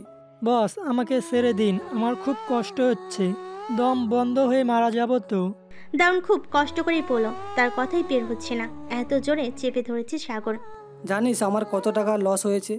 আবারও আমার প্রাণের ভাই শামীমকেও পাচ্ছি না। জানি না যারা এখানে এসেছিল কি অবস্থা করেছে। ভাই, আগে আপনি আমাকে ছাড়েন, তারপর আপনার সাথে কথা বলছি। এবার সাগর দারোয়ানকে ছেড়ে দিল। ভাই, আপনি এত চিন্তা করছেন কেন? আপনার এই রুমের সিসিটিভি ফুটেজ দেখলে তো হয়ে যায়। এত সময় একটা ভালো কাজ করেছিস, কাজের কাজ তো তুই কিছুই করিসনি। যখনই তোরে লাগবে তুই গিয়ে ঘুমাস, না হয় বাথরুমে পড়ে থাকিস। ভুল হয়ে গেছে ভাই, আমাকে মাফ করে দেন। সাগর কিছু না বলে একটি রুমের ভিতর প্রবেশ করলো, যেখানে কয়েকটি কম্পিউটার রাখা। কম্পিউটারে বসে সিসিটিভি ফুটেজ চেক করতে লাগলো, কিন্তু কাঙ্ক্ষিত কিছুই পাচ্ছে না। দুপুরে একটা ভিডিওতে দেখলো যে একটি মেয়ে রুমের সামনে দাঁড়িয়েছিল আর সজীব তাকে মাথায় আঘাত করে রুমের ভিতর নিয়ে এসেছিল। ওই শালা দারোয়ান, ওই পাশের রুমে গিয়ে দেখতো কোনো মেয়ে আছে নাকি। আচ্ছা বস। দারোয়ানকে পাশের রুমে দেখলো সেখানে কোনো মেয়ে নেই। ঘুরে এসে সাগরকে জানিয়ে দিল যে এই রুমে কোনো মেয়ে নেই। সন্ধ্যার সময় কার একটা ভিডিও চালু করলো, তখন দেখতে পেল যে দরজার বাইরে কয়েকটি ছেলে দাঁড়িয়ে আছে। ছেলেগুলো ভিতরে প্রবেশ করার পর কিছু সময় বাদে কোনো একটা জিনিস নিয়ে সজীব আর শামীমের সাথে ঝামেলা হয়। পরে তাদের মাঝে গোলাগুলি হয়। তারপর শামীম আর সজীবকে আঘাত করে একটি ছেলে নিয়ে যায় এবং অন্য একটি ছেলে সব লোককে মারে, আর একটি ছেলে তার ড্রাগস নিয়ে যায়। পরে একটি ছেলে সজীবের নিয়ে আসা মেয়েটিকে নিয়ে চলে যায়। এত কিছু হয়ে গেল আর তুই গাধা টেরেই পেলি না? আমি বুঝতে পারিনি যে এইটুকু সময় মাঝে এত কিছু হয়ে যাবে। তোর মতো গাধার কাজে রাখি আমার লস। তাড়াতাড়ি এই ছেলেগুলোকে খুঁজে বের করার চেষ্টা কর। বুঝতে হবে না বস, এর মাঝে আমি একটা ছেলেকে, আর ওই যে অজ্ঞান করে মেয়েটি, ওকে আমি চিনি। কীভাবে চিনিস? তারা কি এই ভার্সিটিতে পড়ে? হ্যাঁ দোস্ত, আর 2 দিন আগেও এই ছেলে আর এই মেয়েটাকে গেটের সামনে কথা বলতে দেখেছিলাম। তুই সত্যি বলছিস তো? হ্যাঁ বস। আচ্ছা ঠিক আছে, কাল এদের দুইজনকে দেখলে আমাকে জানাস। আচ্ছা বস। আমার সাথে ঝামেলা করার ফল ওদের হাড়ে হাড়ে বুঝিয়ে দিব। কত বড় সাহস এই সাগরের সাথে ঝামেলায় জড়াই। এটা বলতে বলতে সাগর সেই রুম থেকে বেরিয়ে নিজের গাড়ির কাছে চলে আসো। আমি কিছু লোক পাঠিয়ে দিচ্ছি, তুই খুব সাবধানে ঘরের মাঝে পরিষ্কার করে ফেল, আর লাশগুলোকে তিস্তা নদীতে ফেলে দিয়ে আয়। ঠিক আছে বস। সাগর চলে গেল সেখান থেকে, আর দারোয়ান সেই রুমে চলে গেল। তারপর নীলা সকালে ঘুম থেকে উঠে বৃষ্টিকে দেখতে যায়। সে অন্য রুমে শুয়ে আছে এবং তার মাথা খুব ভারী ভারী লাগছে, তাই মাথা ধরে বসে আছে। তাই কিছু সময় পর সেই রুমে নীলা প্রবেশ করলো। নীলা, তুমি এখানে? আর আমি বা কোথায় বলো তো? বৃষ্টি, তুমি এখন আমার বাসায় আসো। এখানে কিভাবে আসলাম? তোমার কিছুই মনে পড়ছে না? শুধু এইটুকুই মনে আছে, আমি ওই রুমের বাইরে ছিলাম, হঠাৎ কেউ একজন আমার মাথায় বাড়ি মারে, তখনই আমি অজ্ঞান হয়ে যাই। তারপর আর কিচ্ছু মনে নেই। হ্যাঁ, তারপর মাহিম স্যার কোনোভাবে তোমার খোঁজ পায়। তারপর আমাদের সকল টিম মেম্বারদের ডাকে এবং ভার্সিটির সেই রুমে যাই আমরা। সেখানে তুমি ছিলে। সেখানে গিয়ে অনেক গোলাগুলি হয়। দুজনকে স্যার ধরে নিয়ে আসে আর বাকি সবাইকে মেরে দেয়। ওখানে অনেক ড্রাগস ছিল, সেগুলো অর্ধেক স্যার নিয়ে এসেছে। আমাকে কি ড্রাগস দেওয়া হয়েছিল যে আমার মাথা ভারী ভারী লাগছে? তোমাকে ড্রাগস দেওয়া হয়েছিল। ও, এখন তোমার কেমন লাগছে? একটু ভালো লাগছে, কিন্তু আমার কফি খাওয়া খুব দরকার, কারণ মাথাটা খুব ভারী হয়ে আছে। এই নাও, তোমার জন্য আমি কফি বানিয়ে নিয়ে এসেছি। বৃষ্টি কফি খেতে লাগলো আর নীলা মুচকি হাসতে লাগলো। নীলা, তুমি হাসছো কেন? তোমাকে তো আসল ঘটনাই বলিনি। আসল ঘটনা মানে? তুমি জানো, মাহিম স্যার তোমাকে নিজে করে করে নিয়ে এসে গাড়িতে বসিয়েছে, আবার গাড়ি থেকে নামিয়ে আমাদের বাসায় রেখে গেছে। কি বলো তুমি? তোমরা থাকতে স্যার কেন কোলে নিল? বৃষ্টি লজ্জা পেয়ে বলো। থাক থাক, এত লজ্জা পেতে হবে না। তোমাদের মধ্যে যে কিছু চলছে আমরা ঠিকই বুঝতে পারছি। নীলা, তুমি ভুল বুঝছো, আমাদের মাঝে কিচ্ছু নেই। আর তাছাড়া তোমরা স্যারের কোলে কেন দিল সেটা তো জানি না। আমরা তো স্যারকে বলেছিলাম যে আমি আর জ্যোতি মিলে তোমাকে ধরে নিয়ে গাড়িতে বসাচ্ছি, কিন্তু স্যার আমাদের না করে দিয়ে নিজে করে করে নিয়ে বসেছে। ও আচ্ছা, আমার ফোনটা কোথায় দেখছি না যে? ওটা তোমার স্যারের কাছে। আচ্ছা, তাহলে তোমরা মোবাইলটা দাও, আমি আমার বাড়িতে একটু ফোন করি, না হলে অনেক চিন্তা করবে। কোনো চিন্তা করবে না, কারণ মাহিম স্যার কাল রাতে জানিয়ে দিয়েছে যে তুমি আমাদের বাসায়। ও আচ্ছা। আচ্ছা, তুমি বসো, আমি নিচে গিয়ে আমার আম্মুর সাথে একটু রান্নায় হেল্প করি। তুমি তত সময় কফি শেষ করে ফ্রেশ হয়ে নিচে আসো। আচ্ছা ঠিক আছে। নীলা রুম থেকে বেরিয়ে গেল আর বৃষ্টি কফি খেতে লাগলো। স্যারের কোলে নেওয়ার কথা ভাবতে লজ্জা লাগছে বৃষ্টির। মাহিম স্যার কিভাবে পারলো ওদের সামনে আমাকে কোলে তুলে নিতে? এখন আমি স্যারের সামনে যাব কিভাবে? আমার তো এখনই কেমন লজ্জা লজ্জা লাগছে। বৃষ্টি এসব ভাবতে ভাবতে কফি শেষ করে ফেলো। তারপর দেখতে দেখতে 2 দিন কেটে গেল, কিন্তু দারুণ এখনও সেই দুজন মাহিমকে আর বৃষ্টিকে দেখতে পেল না। এই জন্য সাগর আজ নিজ থেকে ভার্সিটিতে এসেছে। সাগরকে দেখে বেশিরভাগ মেয়েরাই অনেক দূরে দূরে থাকছে, কারণ সাগরের চরিত্র সম্পর্কে সবাই অবগত যে সে একটা প্লে বয়। সাগর নিজের রুমে গিয়ে দারুণকে ফোন করলো। তাড়াতাড়ি আমার রুমে আয়, তোর সাথে কথা আছে। ঠিক আছে বস। দারুণ ফোন রেখে সাগরের রুমে চলে আসলো। ওই 2 জনকে কি পেয়েছিস? বস এখনো তো পাইনি। তুই ভালো করে নজর রেখেছিলি তো, নাকি আবার এদিক ওদিক দৌড়ে বেরিয়েছি? আরে না বস, এবার যদি এমন করি আর তাদের যদি না পাই, আপনি কি আমাকে আর আস্ত রাখবেন? এই ভয়ে আমি সারাক্ষণ গেটের কাছে দাঁড়িয়ে আছি। ভালো করছিস। আর দরকার হলে কম্পিউটার থেকে ছবি বের করে রুমে রুমে গিয়ে খোঁজ কর। আমার যে করে হোক ওই 2টো ছেলেকে আমার লাগবে। ওদের খোঁজ করছি আমরা, তা যদি ওরা জেনে যায়, তখন যদি আর ভার্সিটিতে না আসে তখন। ঠিক বলেছিস তুই। আচ্ছা এখন তুই গেটের সামনে যা, আমি এদিকে দেখছি কি করা যায়। আচ্ছা ঠিক আছে। দারুণ বেরিয়ে গেল। সাগর কাউকে ফোন দিল। হ্যালো আসিফ। হ্যাঁ ভাই বলেন। তুই আর তোর সাথে লোকজন ছেলেপেলে নিয়ে আমার ভার্সিটিতে চলে আয়, তোদের সাথে কিছু কথা আছে। আচ্ছা ঠিক আছে ভাই, আপনি অপেক্ষা করেন, আমি 10 মিনিট পরে আসছি। 20 মিনিট পর আসিফ ও তার সাথে কিছু লোক নিয়ে ভিপির রুম মানে সাগরের রুমে প্রবেশ করলো। আমাদের কেন ডাকছিলেন? ভার্সিটির থেকে এদের 2 জনকে খুঁজে বের করতে হবে। ওদের 2 জনকে আমার খুব প্রয়োজন। ঠিক আছে বস, কিন্তু কাদের? তোর ফোনে 2 জনের ছবি পাঠিয়ে দিচ্ছি, তোরা সবাই মিলে খুঁজে বের কর, কিন্তু কেউ যেন না জানতে পারে যে তুই তাদের খুঁজছিস। আর তাদের পেলেই আমাকে জানাবি সাথে সাথে। আচ্ছা ঠিক আছে। সাগর মাহিম আর বৃষ্টির ছবি ওদের ফোনে পাঠিয়ে দিল। আসিফ ছবিগুলো দেখে নিজের দলের অন্যান্য সদস্যদের ফোনে পাঠিয়ে দিল। তারপর 2 দিন পর মাহিম, বৃষ্টি আর তার অন্যান্য মেম্বার একসাথে বের হয়েছে। স্যার আজ আমরা কোথায় যাচ্ছি? শামিমা সজীবকে যেখানে রেখেছি আমরা সেখানে যাচ্ছি। ও। মাহিম বৃষ্টিকে দেখে তাকিয়ে দেখলো যে সে অন্যদিকে তাকিয়ে আছে। কিছু সময় বাদে মাহিম তার আস্তানায় চলে আসলো, যেখানে শামীম আর সজীবকে রাখা হয়েছে। আজ 2 দিন যাবৎ সজীব আর শামীমকে চেয়ারের সাথে বেঁধে রাখা হয়েছে, তাদের খেতে দেয়নি। কিরে কেমন আছিস তোরা? শালা আজ 2 দিন ধরে না খাইয়ে রেখেছিস, আবার বলছিস কেমন আছিস?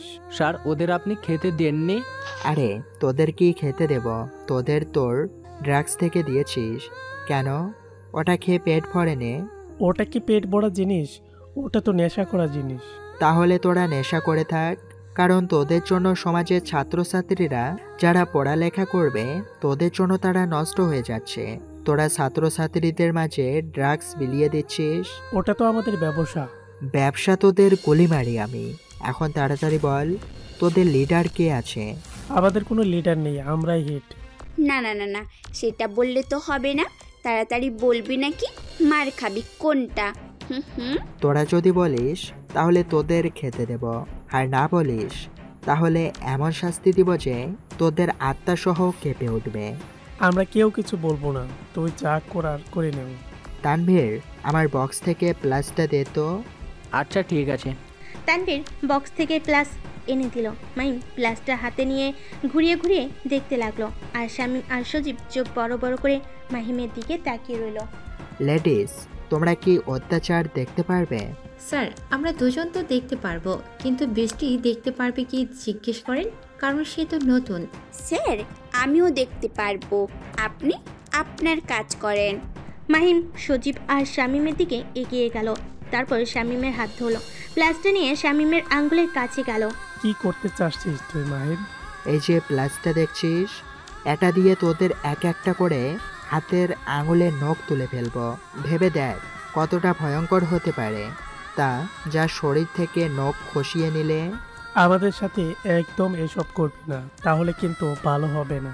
শামীমের কথা শুনে মাহিম মুচকি হাসলো, তারপর কোনো কথা ছাড়াই শামীমের একটি আঙ্গুল থেকে নখ টেনে তুলে ফেলল।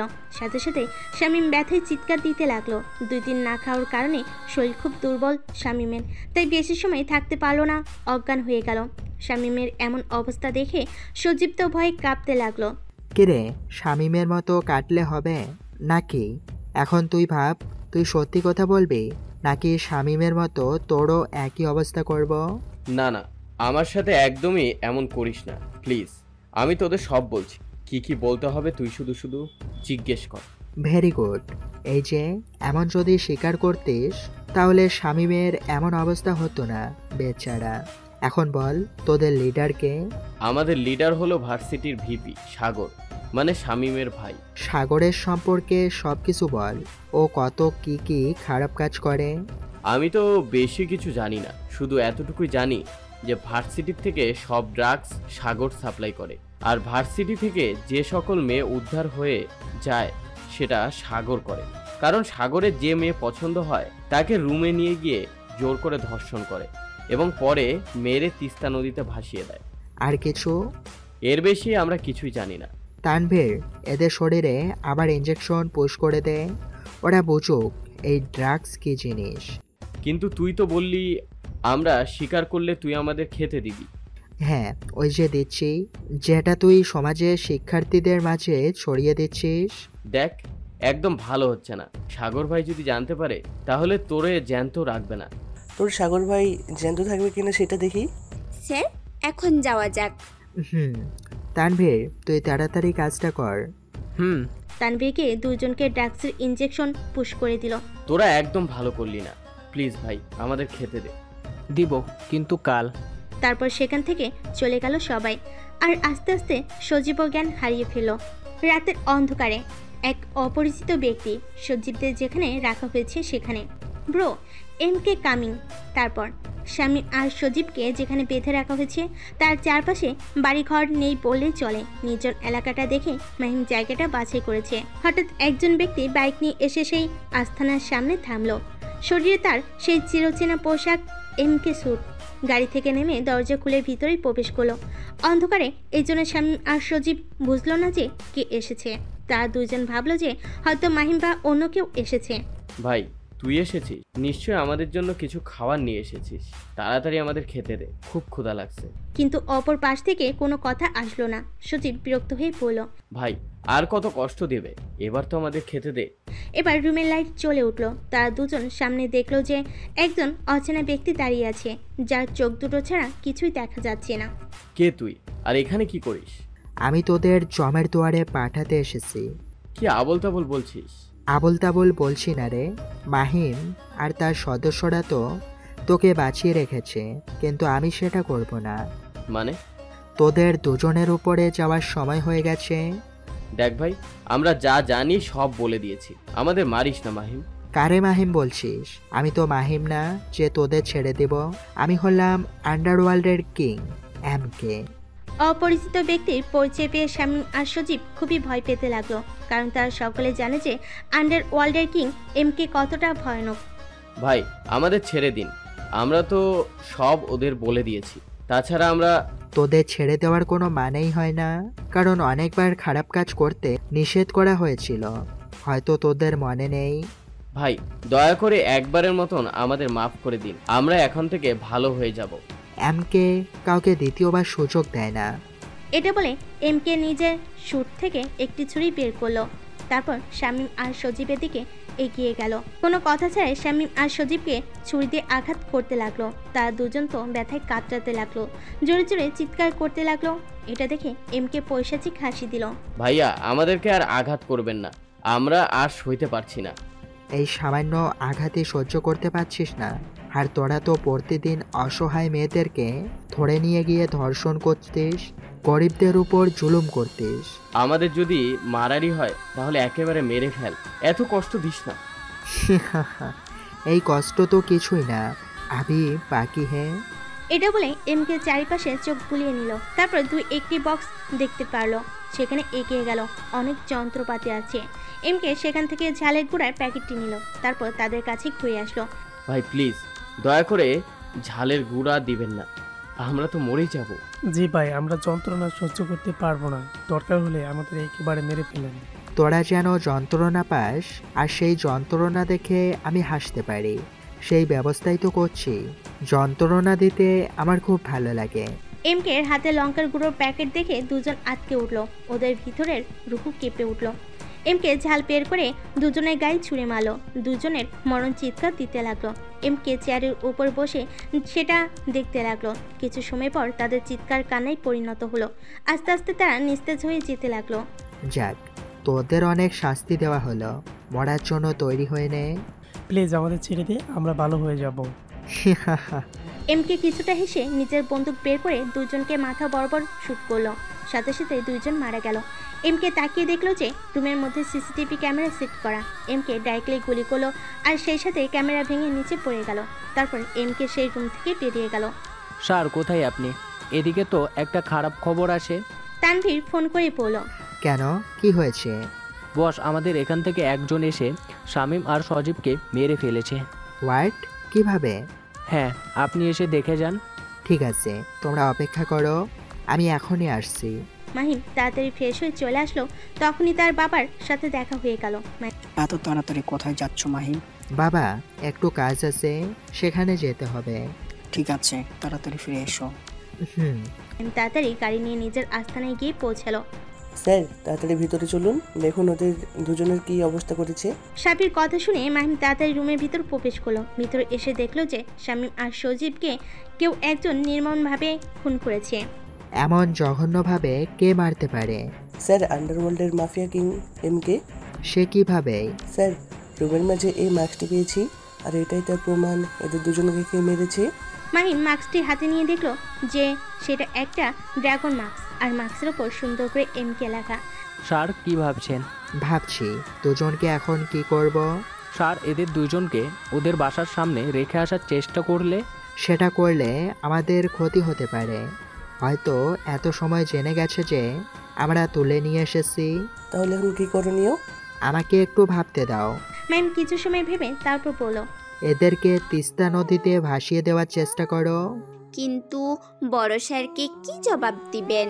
বড় স্যারের দিকটা আমি দেখে নেব, কারণ তোমাদের যেটা বললাম সেটা করো। আচ্ছা ঠিক আছে। মাইম হাতে মাস্কটি নিয়ে কিছু একটা ভাবছে। তখনই তার পাশে বৃষ্টি আসলো। স্যার কি ভাবছেন?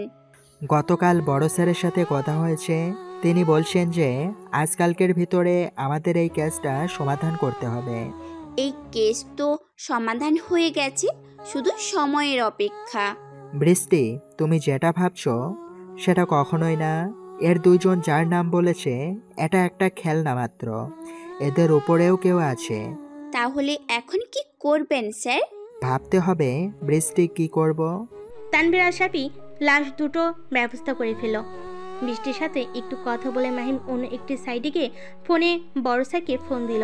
স্যার, একটা মিস্টেক হয়ে গেছে। কি হয়েছে মাহিম? শামীম আর সজীবকে আন্ডারওয়ার্ল্ডের কিং এমকে মেরে ফেলেছে। কি বলছো তুমি? স্যার, আমি ঠিকই বলছি। তুমি বুঝলে কিভাবে? সকল প্রমাণ সেই দিকে যায়। আচ্ছা ঠিক আছে, এই দিকটা আমি দেখে নেব। তুমি আগামী 2 দিনের ভেতরে সাগরকে ধরার ব্যবস্থা করো। কিন্তু স্যার, আমার মনে হচ্ছে সাগরের উপরেও কেউ আছে। এখন যদি সাগরকে ধরি তো তার উপরে যে আছে সে কিন্তু পরে সমস্যা করতে পারে। সেটা পরে দেখা যাবে। উপর মহল থেকে চাপ দিচ্ছে এই কেসটা তাড়াতাড়ি সমাধান করার জন্য। তুমি সাগরকে ধরে একটি সমাধান করে ফেলো, তারপর নিরিবিলি ভাবে এটি আরো গভীরে যেতে পারে। আচ্ছা ঠিক আছে, আপনার কথাই রইল। কিছু সময় কথা বলে ফোন কেটে দিল। তারপর সবার সাথে আস্থানার বাইরে চলে গেল।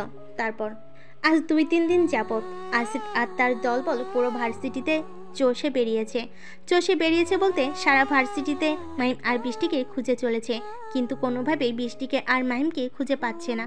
সাগরের সামনে দাঁড়িয়ে আছে আসিফ ও তার দলবল। তোরা কোনোভাবেই তাহলে ছেলে মেয়েটাকে খুঁজে পেলি না? বস, আমার মনে হয় তারা আর ভার্সিটিতে আসবে না। আচ্ছা, তোরা ভার্সিটির বাইরেও খোঁজ লাগা, যে করে হোক আমার তাদের লাগবে, বিশেষ করে আমার ওই ছেলেটাকে লাগবে। আচ্ছা ঠিক আছে বস। এমন সময় সাগরের ফোনে একটি কল আসলো। কলটি রিসিভ করে কানের কাছে নিয়ে যেটা শুনলো সেটা শুনে তার মুখে মুচকি হাসি ফুটে উঠল। মাহিম হেঁটে হেঁটে ভার্সিটির ভিতর প্রবেশ করলো। আজ কয়েকদিন পর সে ভার্সিটিতে এসেছে। সে সোজা নিজের বন্ধুদের কাছে গেল। এইদিকে দারোয়ান মাহিমকে দেখে সাথে সাথে সাগরকে ফোন দিল আর আসার খবর তাকে জানিয়ে দিল। কিরে, কেমন আছিস তোরা? আরে মাহিম যে কই থেকে যে মাঝে মাঝে উদয় হস বুঝি না। কোথায় ছিলি এই 4-5 দিন? এই তো একটু নানির বাসায় বেড়াতে গিয়েছিলাম। তুই যে এত বেড়াতে চাস, নানির বাসায় কি মামাতো বোন আছে? ধুর শালা, ওইসব কিছুই না। তাহলে এত ঘন ঘন নানির বাসায় যাস কেন? আরে নানি অসুস্থ মানুষ, তাই একটু দেখতে যাই। ভালো। অন্যদিকে সাগর ফোন রেখে আসিফকে বলল, যা ক্যাম্পাসে যা, ছেলেটি বকুল গাছের নিচে বসে আছে, গিয়ে ধর, আমি আসছি। আচ্ছা ঠিক আছে। আসিফ তার দলবল নিয়ে মাঠে চলে আসলো। বকুল গাছের নিচে এসে দেখলো যে মাহিম তার বন্ধুদের সাথে কথা বলছে। আসিফ গিয়ে মাহিমের কাঁধে হাত রাখলো। মাহিম পেছনে ঘুরে তাকিয়ে দেখলো যে কয়েকজন লোক আর একজন ব্যক্তি তার কাঁধে হাত রেখেছে। কিছু বলবেন ভাই? তোর সাথে আমার কিছু কথা আছে, আমাদের সাথে বল। কি কথা আছে ভাই, এখানে বলেন। তোকে আমাদের সাথে যেতে বলেছি, তুই যাবি মানে যাবি, আর কোনো কথা শুনতে চাই না। তার আগে আমার কাঁধ থেকে হাত সরান। না হলে কি করবি তুই? কি আর করব, আমি নিজে হাতটি ধরে কাঁধ থেকে সরিয়ে নেব। এটা বলে মাহিম নিজে আসিফের হাত কাঁধ থেকে সরিয়ে দিল। এখন বল, শামীম আর সজীব কোথায়? এরা কোথায় আমি কিভাবে জানবো? তাছাড়া তো ওদের সাথে আমার কয়েকদিন দেখাই হয়নি। মিথ্যা বলিস না, আমি জানি যে তুই আর তোর সঙ্গীরা মিলে। কে যেটা বলছেন ভাই আপনারা? মাহিম তো আজ কয়েকদিন তার নানির বাসায় ছিল। এই তোরা বেশি বকবক করিস না, তাহলে তোরাও ঝামেলায় পড়বি। তোদের বন্ধু আমাদের ভিপি স্যারের সাথে ঝামেলায় জড়িয়েছে। কিরে মাহিম, এরা কি বলছে এসব? তোরা চুপ থাক, শুধু দেখতে থাক। মাহিমকে ফার্স্ট মাঠের মাঝখানে নিয়ে আসলো। কিছু সময় পর সাগরও সেখানে উপস্থিত হলো। সাগর এসে মাহিমকে থাপ্পড় মারলো। সাথে সাথে ভার্সিটির সবাই সেদিকে তাকালো। তোর সাহস হলো কি করে আমার ভাইকে তুলে নিয়ে যাওয়ার? কি বলছেন স্যার? আপনার ভাইকে আমি তুলে নিয়ে যাব কেন? দেখ, মিথ্যা কথা বলিস না, আমি ক্যামেরাতে সব কিছুই দেখেছি। ও আচ্ছা। এখন বল তাড়াতাড়ি, আমার ভাইদের কোথায় রেখেছিস? তোর ভাইদের তো উপরে পাঠিয়ে দিয়েছি। কি বলছিস তুই? তোর সাহস হলো কি করে? তুই জানতিস যে শামীম আমার ভাই, তাহলে তুই ওরে তুলে নিয়ে গেলি কেন? তোর ভাইকে তুলে নিয়ে গেছি কারণ তোর ভাই খারাপ কাজ করত, ড্রাগসের সাথে জড়িত ছিল। কি যাতা বলছিস তুই? তোর মাথা ঠিক আছে? আর আমাকে তুই তোকারি করে ডাকছিস, তোর সাহস তো কম না। আমার সাহস অনেক, তুই একটু পরে বুঝতে পারবি। এই আসিফ, এরে আমি সহ্য করতে পারছি না, একটু ধলাই করার ব্যবস্থা কর। ঠিক আছে বস। সাগরের কথা শুনে আসিফ এসে মাহিমকে মারতে গেলে মাহিম সেটার প্রতিবাদ করতে লাগলো। তোরা দাঁড়িয়ে আছিস কেন, মা রেখে। সবাই মিলে মারতে গেলে হঠাৎ ভার্সিটির বাইরে থেকে অনেকগুলো গাড়ির শব্দ শুনে গেল। এটা তো স্বাভাবিক, কারণ ভার্সিটির বাইরে মেন রাস্তা। কিন্তু কয়েকটা গাড়ি যখন ভার্সিটির ভিতরে ঢুকলো তখন সবাই সেদিকে তাকালো। অনেকগুলো পুলিশের গাড়ি। সবাই ভাবতে লাগলো যে এত পুলিশের গাড়ি ভার্সিটিতে কেন হঠাৎ? গাড়ি থেকে পুলিশ বাহিনী নেমে মাহিমদের ঘিরে ধরলো। সাগর পুলিশ বাহিনীর দিকে এগিয়ে গেল জিজ্ঞেস করার জন্য যে তারা এখানে আসছে কেন। কি হলো অফিসার, আপনি পুলিশ বাহিনী নিয়ে এখানে এসেছেন? আমাদের উপর থেকে বলা হয়েছে, তাই আসছি। কেন আসছেন সেটা তো জানি না, কিন্তু এখানে নতুন পুলিশ কমিশনার আছে, তাই। কি বলেন? হঠাৎ মাহিমকে দেখতে পেয়ে পুলিশ এগিয়ে গেল আর স্যালুট করলো। স্যার, আমি আরমান, আমাকে বড় স্যার আপনার জন্য পাঠিয়েছে। মাহিমকে তো স্যার বলাতে সবাই অবাক, বিশেষ করে ওর বন্ধু আর সাগর। অফিসার, আপনি ওকে স্যার বলছেন কেন? উনি আমাদের নতুন এসিপি, ওনাকে স্যার বলবো না তো আপনাকে বলবো নাকি? মাহিম, এসব কি হচ্ছে? পুলিশ অফিসার তোকে স্যার বলছে কেন? আর ওরা যা বলছে তাই সত্যি নাকি? মারুফ জিজ্ঞেস করলো। হয়তো। এসব কবে কিভাবে হলি? তুই আমাদের জানালিও না। আমি একটু সিক্রেট মিশনে ছিলাম, তাই তোকে জানাতে পারিনি। আর আমি তো এখন থানায় জয়েনিং করিনি এর জন্য। আর আজকে আমার থানায় জয়েনিং ডেট। তার মানে তুই পুলিশ অফিসার আর আমার ভাইকে ধরে রেখেছিস? আমি তোর ভাইকে ধরে মেরেছি, আর আজ তোকে ধরে নিয়ে যাব। তুই কার সাথে কথা বলছিস ভুলে গেছিস? আমি হলাম এই ভার্সিটির ভিপি। আমাকে ধরে নিয়ে গেলে ভার্সিটির শিক্ষার্থীরা তোকে আস্ত রাখবে না। তুই হয়তো ভুলে গেছিস যে তুই কার সাথে কথা বলছিস। আমি হলাম অ্যাসিস্ট্যান্ট কমিশনার অফ পুলিশ, তাই ভদ্রভাবে কথা বল। অফিসার, এদের অ্যারেস্ট করুন, সাথে সাগরকেও। কোন অপরাধে আমাকে তুই ধরবি? কোন অপরাধে? ওয়েট, তানভীর। মাহিম তানভীরকে ডাকলো। সাথে সাথে তানভীর ও কয়েকজন পুলিশ অফিসার মিলে কিছু বক্স আনলো, সবার সামনে রাখলো। ওইগুলো বক্স থেকে বের করো। মাহিমের কথা শুনে বক্সগুলো খুলে সব ড্রাগস বেরিয়ে আসলো। শিক্ষার্থীরা দেখতে অবাক। এইসবের বিজনেস যে তুই করতিস এটা আমরা ভালো করে জানি। আমাকে তোরা ফাঁসাতে চাচ্ছিস, আমি বুঝতে পেরেছি। তোর বিরুদ্ধে আমাদের কাছে সকল প্রমাণ আছে। এটা বলে সাফি সবাইকে একটা ভিডিও দেখালো যেখানে সাগরের বিরুদ্ধে সকল প্রমাণ আছে। ডিয়ার স্টুডেন্ট, তোমাদের ভার্সিটিতে ড্রাগস পাচার হতো, অনেক মেয়ে হারিয়ে গেছে, তোমরা নিশ্চয় জানো। হ্যাঁ। সকলে জোরে চিৎকার করে বলে, একটু কাজগুলো এই সাগর করত, যার প্রমাণ আপনারা একটু আগে দেখলেন। আমরা এর বিচার চাই, এর কঠিন শাস্তি চাই। সবাই চিৎকার করে বলতে লাগলো। চারপাশে তাকিয়ে দেখলো সবাই চিৎকার করে বলছে। সাগর কি করবে ভেবে পাচ্ছে না। আসিফের কাছে থাকা গান হাতে নিয়ে মাহিমের দিকে গুলি চালাতে গেলে পুলিশ অফিসারটি সাগরের হাতে গুলি করলো, সাথে সাথে বন্দুক নিচে পড়ে গেল। অফিসার, সাগরকে গ্রেপ্তার করে গাড়িতে তোলেন। আমি ভার্সিটিতে আর কোনো ঝামেলা দেখতে চাই না, যা হবে থানায় গিয়ে। ঠিক আছে। সাগরকে গ্রেপ্তার করে গাড়িতে তোলা হলো, সাথে আসিফ ও তার দলবলকে। শিক্ষার্থী বন্ধুরা, ইনশাআল্লাহ আজ থেকে ভার্সিটিতে কোনো ড্রাগস ও মেয়েদের প্রতি অত্যাচার হবে না। তোমরা যে যার ক্লাসে যাও। মাইমের কথা শুনে সবাই নিজেদের মতো চলে যেতে লাগলো। মারুক, তোদের সাথে আমি পরে এসে কথা বলবো, এখন আমাকে থানায় যেতে হবে। ঠিক আছে। মাইম পুলিশ অফিসারদের সাথে গাড়িতে বসে ভার্সিটি থেকে চলে গেল। তারপর ভার্সিটির ক্যাম্পাসে বকুল গাছের নিচে বসে চার বন্ধু কথা বলছে। তাদের কথার মাঝে একটি কথাই বেশি চলতেছে, সেটা হলো মাহিমের কথা। আমি ভাবতে পারিনি শালা হারামিটা আমাদের না বলে পুলিশে জয়েন করেছে। হ্যাঁ, সেটা কবে যে শালা এটা হলো আমরা টেরও পেলাম না, তা আবার অ্যাসিস্ট্যান্ট কমিশনার অফ পুলিশ হয়েছে। আমার মনে হচ্ছে যে মাহিম নানিদের বাসায় যাবার কথা বলতো, সেটা সব মিথ্যা। ও আমাদের মিথ্যা বলে ট্রেনিংয়ে বা পুলিশে চাকরি যেত। সে যাই হোক, আমাদের বন্ধু বড় একজন পুলিশ অফিসার, এটা তো আমাদের গর্বের কথা। আর সকল প্রশ্নের উত্তর ওর সাথে দেখা হলেই করব।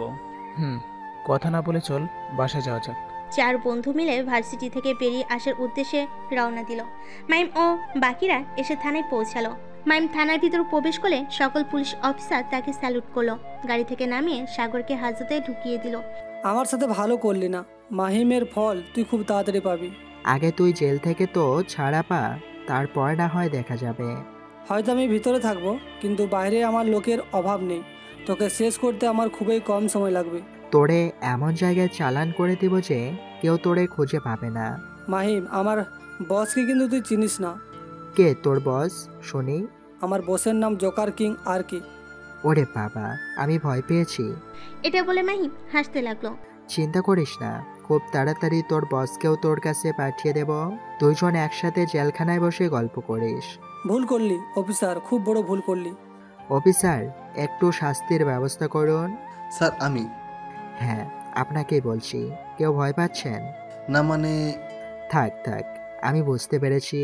পুলিশ অফিসারটি সাগরকে মারতেই একটু ভয় পেল, কারণ একটু আগে জানতে পেরেছে যে সাগর জোকার কিংয়ের লোক।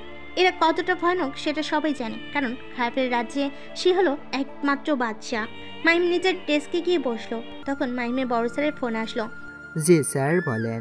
তোমার কাজ তো শেষ, এখন নিজের পোশাক পরে হেড অফিসে দেখা করে যাও। ঠিক আছে স্যার।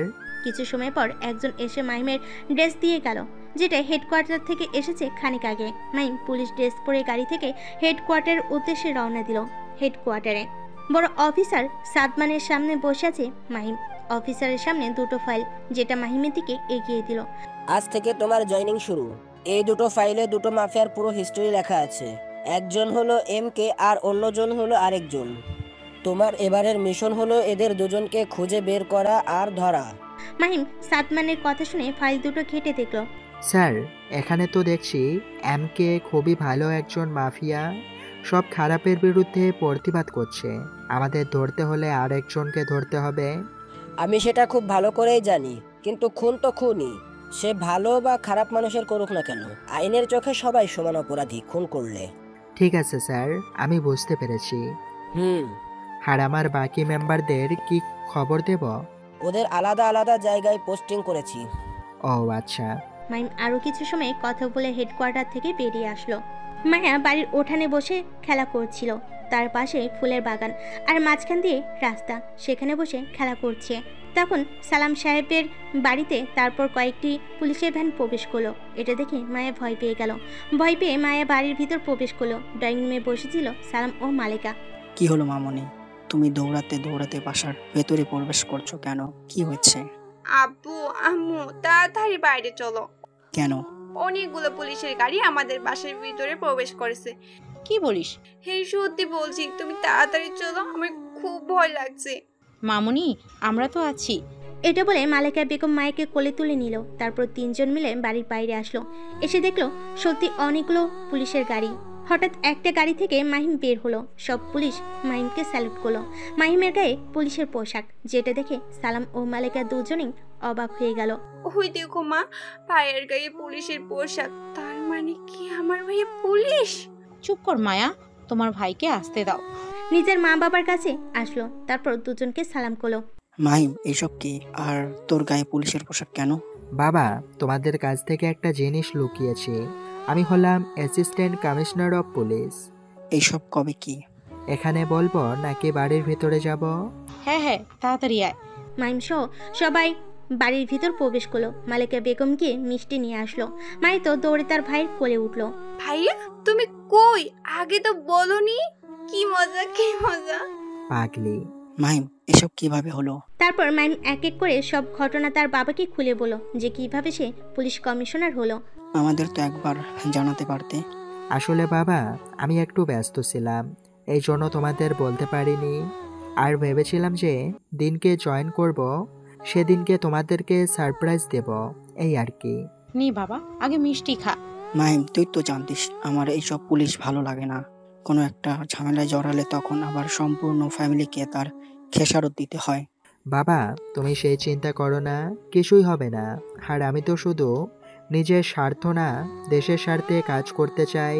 তোমার যেটা ভালো মনে হয় করো, কিন্তু তোমার এই পুলিশের চাকরির যেন আমার পরিবারের উপর কোনো ক্ষতি না বয়ে আনে। আচ্ছা। তুমি এমন কেন? ছেলেটা নতুন পুলিশে জয়েন করেছে। আরে মা, বলতে দাও, সমস্যা নেই। তারপর অন্ধকার এক জায়গায় জোকার কিং ও তার লোক বসে আলোচনা করছে। তোরা যেভাবেই পারিস সাগরকে বের করার চেষ্টা কর, না হলে তাকে অত্যাচার করলে আমাদের সকল ব্যবস্থার কথা বলে দিতে পারে। ঠিক আছে বস। অন্যদিকে এমকে হঠাৎ পুলিশ স্টেশনে চলে আসলো। সকল পুলিশ তাকে দেখে অবাক, কারণ এত রাতে যে কেউ আসবে সেটা তারা বুঝতে পারেনি। কে তুমি? এমকে। পরিচয় পেয়ে সবাই তার দিকে বন্দুক তাক করলো। এটা দেখে এমকে মুচকি হাসলো। হঠাৎ এমকে শীষ বাঁচাতে লাগলো। চারপাশে লাইট অফ হয়ে গেল। এমকে একটা গ্যাস ছেড়ে দিল, চারপাশে ধোঁয়ায় ভরে গেল। সবাই কাশতে লাগলো। এই অবস্থায় এমকে জেলখানায় প্রবেশ করলো। কে তুই? তোর মৃত্যু। এমকে, আমাকে মারলে তুই কিছু জানতে পারবি না। তোকে তো মারবো না, এখন তুলে নিয়ে যাব। এবার সাগরের হাসি বন্ধ হয়ে গেল।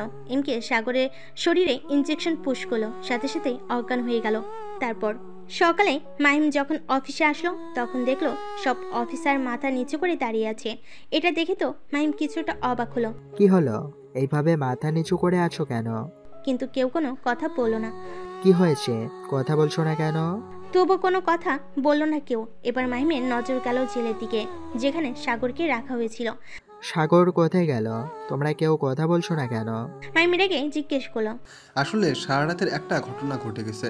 তারপর মাহিমকে সব ঘটনা খুলে বলল। রাতে এমন ঘটনা ঘটে গেছে আর তোমরা আমাকে জানাওনি? স্যার, আপনি যদি আমাদের উপর রেগে যান, এজন্য ভয় বলতে পারেনি। হঠাৎ বাইরে থেকে কিছু পড়ার শব্দ শোনা গেল, সাথে একটা গাড়ি ব্রেক করা সম্ভব। এসে দেখলো যে একটা লাশ পড়ে আছে। মাহিম কাছে গিয়ে বলল। বাকি পুলিশ অফিসার বাইরে আসলো। দেখো তো কে এটা নির্মমভাবে মেরেছে। মাহিমের কথা অনুযায়ী একজন উঠে গিয়ে মুখে পানি মেরে দেখলো যে এটা সাগর। স্যার, এটা তো সাগর। তাকে কে এমন নির্মমভাবে মারতে পারে? বডি চেক করে দেখো, কোনো প্রমাণ পাও নাকি? পুলিশ অফিসারটি পুরো বডি চেক করে একটা চিরকুট পেল, সেটা এনে মাহিমকে দিল। মাহিম ওপেন করে দেখলো সেখানে লেখা, মিস্টার মাহিম, প্রথমে দুঃখিত আপনার জেলখানা থেকে আসামি নিয়ে যাওয়ার জন্য। আসলে সাগরের কাছ থেকে আমার অনেক কিছুই জানার ছিল, আর সেটা জেনেও গিয়েছি। ওর মতো পাপী থাকলে আপনাদের ক্ষতি হবার সম্ভাবনা থাকে। তাছাড়া আমি তাকে তার পাপের শাস্তি দিয়েছি। আর হ্যাঁ, জোকার কিং আপনার ক্ষতি করতে পারে, তাই সাবধানে থাকবেন। ইতি এমকে। কি লেখা আছে স্যার ওখানে? এটাই লেখা আছে যে একে এমকে তুলে নিয়ে গিয়ে মার্ডার করেছে। প্লাস্টিক মুড়ে হসপিটালে দিয়ে পাঠাও পোস্টমর্টম করার জন্য। আচ্ছা, ঠিক আছে। তারপর বস, একটা খারাপ খবর আছে। আবার কি খারাপ খবর দিতে এসেছিস? তোরা কি আমাকে একটু ভালো খবর শোনাতে পারিস না? এই কয়দিন আমি খারাপ খবর শুনেই যাচ্ছি। জোকার কিং রেগেই বলল। নিজের বসের এমন ভয়ানক রূপ দেখে লোকটি ভয়ে কাঁপতে লাগলো। এখন এমন না কেঁপে তাড়াতাড়ি বল কি হয়েছে। বস আপনার ডান হাত সাগরকে এমকে মেরে ফেলেছে। ও তো পুলিশ স্টেশনে ছিল তাহলে। তারপর লোকটি সব ঘটনা খুলে বলল কিভাবে সাগরকে তুলে নিয়ে গিয়েছিল। না, এটা কিছুতেই হতে পারে না। সব দোষ ওই এসিপি, ওই পুলিশের জন্যই আজ এই অবস্থা। তোর 14 গোষ্ঠীর খোঁজ নিয়ে আমাকে জানা। ঠিক আছে বস। লোকটি চলে গেল আর জোকার কিং মনে মনে কিছু ভাবতে লাগলো। তোকে আমি ছাড়বো না মিস্টার পুলিশ। আমি যে কতটা ভয়ানক সেটা তোকে হাড়ে হাড়ে বোঝাবো। 2 মাস পর সাগর খুন হবার পর হেডকোয়ার্টার থেকে মাহিমকে 2 মাসের জন্য শহরের বাইরে কাজে পাঠিয়েছিল। আজ 2 মাস বাদে এসে আবার নিজের শহরে ব্যাক করেছে। ফ্যামিলির সাথে দুপুরে খাওয়া দাওয়া করে বিকেলে বন্ধুদের সাথে দেখা করতে বের হলো। সন্ধ্যা পেরিয়ে রাত হলে মাহিম বন্ধুদের থেকে বিদায় নিয়ে বাসার দিকে রওনা দিল। ড্রয়িং রুমে সালাম, মালিকা ও মায়া বসে টিভি দেখতেছিল। হঠাৎ তাদের বাড়িতে কারেন্ট চলে গেল। এই অসময়ে আর কারেন্ট যাওয়ার সময় পেল না। তুমি মায়াকে নিয়ে বসো, আমি সৌরবিদ্যুৎ চালু করছি। সালাম সাহেব এটা বলে উঠতে গেলেই হঠাৎ কলিং বেল বেজে উঠল। এই অসময়ে আবার কি এলো? দেখো নিশ্চয়ই মাহিম এসেছে। সালাম সাহেব দরজা খুলে হঠাৎ চিৎকার করে উঠল। মালিকা, তুমি মায়াকে সিক্রেট রুমে রেখে আসো। নিজের স্বামীর চিৎকার শুনে মালিকা বেগম কোনো প্রশ্ন ছাড়াই মায়াকে নিয়ে সিক্রেট রুমে রেখে আসলো। এর মাঝে মায়া অনেক কথা জিজ্ঞেস করলো, তার মা কোনো উত্তর দেয়নি। আস্তে আস্তে দরজা দিয়ে অনেকগুলো গুন্ডা প্রবেশ করলো। সালাম সাহেবের মাথায় আঘাত লেগেছে, তাই মাথা ফেটে রক্ত বের হচ্ছে। কে তোমরা আর আমাদের বাসায় কি করছো? আমাদের চিনবি না তুই, কিন্তু তোর ছেলে খুব ভালো করেই চিনবে। তাকে ডাক। সে তো বাসায় নেই, কিন্তু আপনারা আমাদের বাসায় কেন? আমি তোদের জমদুয়ারে পাঠাতে এসেছি। তোর ছেলের জন্য আমাদের বসের অনেক ক্ষতি হয়ে গেছে, এই জন্য সেটার প্রতিশোধ নিতে এসেছি। হঠাৎ সবার পিছন থেকে এমপি সাহেব বেরিয়ে আসলো। তোর ছেলের অনেক ডানা কাজেছে, আমার রাস্তায় বাধা দেওয়ার ফল এবার ভোগ কর। আমাদের বস কখনো পথের গাটাকে বাঁচিয়ে রাখে না। প্লিজ আমাদের ছেলেকে কিছু করো না, সে তো ছোট, এখন এইসব কিছুই যে বোঝে না। এটা বললে হবে না, তোদের সহ তোর ছেলেকেও আমরা মেরে ফেলবো। হঠাৎ রকি নামের লোকটি নিজের শরীর থেকে ছুরি বের করে কয়েকটা কোপ মারলো সালামের গায়ে। সাথে সাথে মাটিতে পড়ে গেল। মালিকা বেগম বেরিয়ে আসলে তাকেও কয়েকবার ছুরি মারে পেটে। সাথে সাথে মালিকা বেগমও নিচে পড়ে যায়। এই তোরা ভিতরে গিয়ে ওর ছেলেকে আর মেয়েকে খুঁজে নিয়ে আয়। রকির কথা শুনে সবাই ভিতরে মায়াকে খুঁজতে গেল। রকি, তুমি কাজটা শেষ করে আসো, আমি এখন গেলাম। আচ্ছা ঠিক আছে। এমপি বাড়ি থেকে বেরিয়ে গেল আর রকিও ভিতরে খুঁজতে লাগলো। একটু বাদে মাহিম নিজের বাড়ির সামনে চলে আসলো। চারপাশে বাড়িতে আলো থাকলো, নিজের বাড়িতে অন্ধকার দেখে নিজের মনে একটা খটকা লাগে। ধীরে ধীরে ভিতরে গিয়ে দেখলো আবসা আলো চলছে, যে আলোতে দেখতে পেল তার বাবা মা মাটিতে পড়ে আছে। কাছে এগিয়ে দেখলো শরীর থেকে রক্ত বের হচ্ছে। মাহিম তার বাবাকে কয়েকবার ডাকলো, সাড়া দিল না। পালস চেক করে দেখলো যে তিনি আর জীবিত নেই। হঠাৎ তার মায়ের ডাক শুনে তার মায়ের কাছে গেল। মা, এইসব হলো কি করে? তোমাদের সাথে এইসব? আমি তো কাউকে চিনি না বাবা, কিন্তু এদের সাথে এমপি জড়িত ছিল। তোমার কিছু হবে না, আমি এক্ষুনি তোমাকে নিয়ে হসপিটালে যাচ্ছি। আমার সময় শেষ বাবা, তোর বোনকে বাঁচা, সিক্রেট রুমে আছে। এখানে থেকে তাড়াতাড়ি তুই আর তোর বোন পালা। ওরা কিন্তু বাড়ির ভিতরে এখনো আছে। আর পারলে পুলিশের চাকরিটা ছেড়ে দিস, আমাকে কথা দে। মাহিম কিছু বলার আগে তার মা চুপ হয়ে গেল। পালস চেক করে দেখলো যে তার মা শেষ নিঃশ্বাস ত্যাগ করেছে। মাহিম ভেঙে পড়েছে, কিন্তু শব্দ করে কান্না করতে পারছে না। মাহিম দ্রুত উঠে গিয়ে সিক্রেট রুমে গেল আর তার বোনকে চুপ থাকতে বলল। মাহিম তার বোনকে কোলে তুলে নিয়ে সিক্রেট রুম থেকে বেরিয়ে পিছন দরজা দিয়ে বেরিয়ে গেল। মাহিম বেরিয়ে যাওয়ার সাথে সাথে সবাই আবার এক জায়গায় জড়ো হলো। বস, বাড়িতে তন্ন তন্ন করে খুঁজে কাউকে পেলাম না। আমার মনে হয় তারা কেউ বাসায় নেই, আর না হয় সিক্রেট রুমে আছে। আমার সেটাই মনে হচ্ছে, কারণ তখন ওই মহিলাটি সিক্রেট রুমের কথাই বলল। আচ্ছা সমস্যা নেই, চারপাশে পেট্রোল ছিটিয়ে দিয়ে বাসায় আগুন ধরিয়ে দে, তাহলে যেখানে যা আছে সব পুড়ে ছাই হয়ে যাবে। রকির কথা শুনে তার লোকগুলো বাসার চারপাশে পেট্রোল ছিটিয়ে দিল। তারপর বাসায় আগুন ধরিয়ে দিয়ে সবাই বেরিয়ে গেল। নিজের বাসা থেকে অনেকটা দূরে এসে দাঁড়ালো। হঠাৎ নিজের বাসার দিকে তাকিয়ে দেখলো দাউ দাউ করে আগুন জ্বলছে। ভাইয়া, আমাদের বাসায় আগুন জ্বলতে, চলো আমরা সেখানে যাই। আব্বু আম্মু আছে তো? বোন, আমাদের মা বাবা আর বেঁচে নেই। এটা শুনে মায়া খুব কান্না করতে লাগলো আর মাহিম নিজের বোনকে সান্ত্বনা দিতে লাগলো। প্লিজ বোন, কাঁদিস না। তুই কাঁদলে তো ওরা বুঝে যাবে যে আমরা এখানে আছি, তাহলে আমাকেও মেরে ফেলবে। তখন কে তোর সাথে থাকবে বল? মাহিমের কথা শুনে চুপ হয়ে গেল। আমি ফিরে আসব এক নতুন রূপে, খুব ভয়ঙ্কর হয়ে। সব কিছুর প্রতিশোধ নিব শুধু একটু সময়ের অপেক্ষা। মাহিম নিজের মনে মনে কথাগুলো বলল খুব জেদ ধরে। এটা বলে মাহিম নিজের বোনকে নিয়ে পাড়ি জমালো অজানা উদ্দেশ্যে।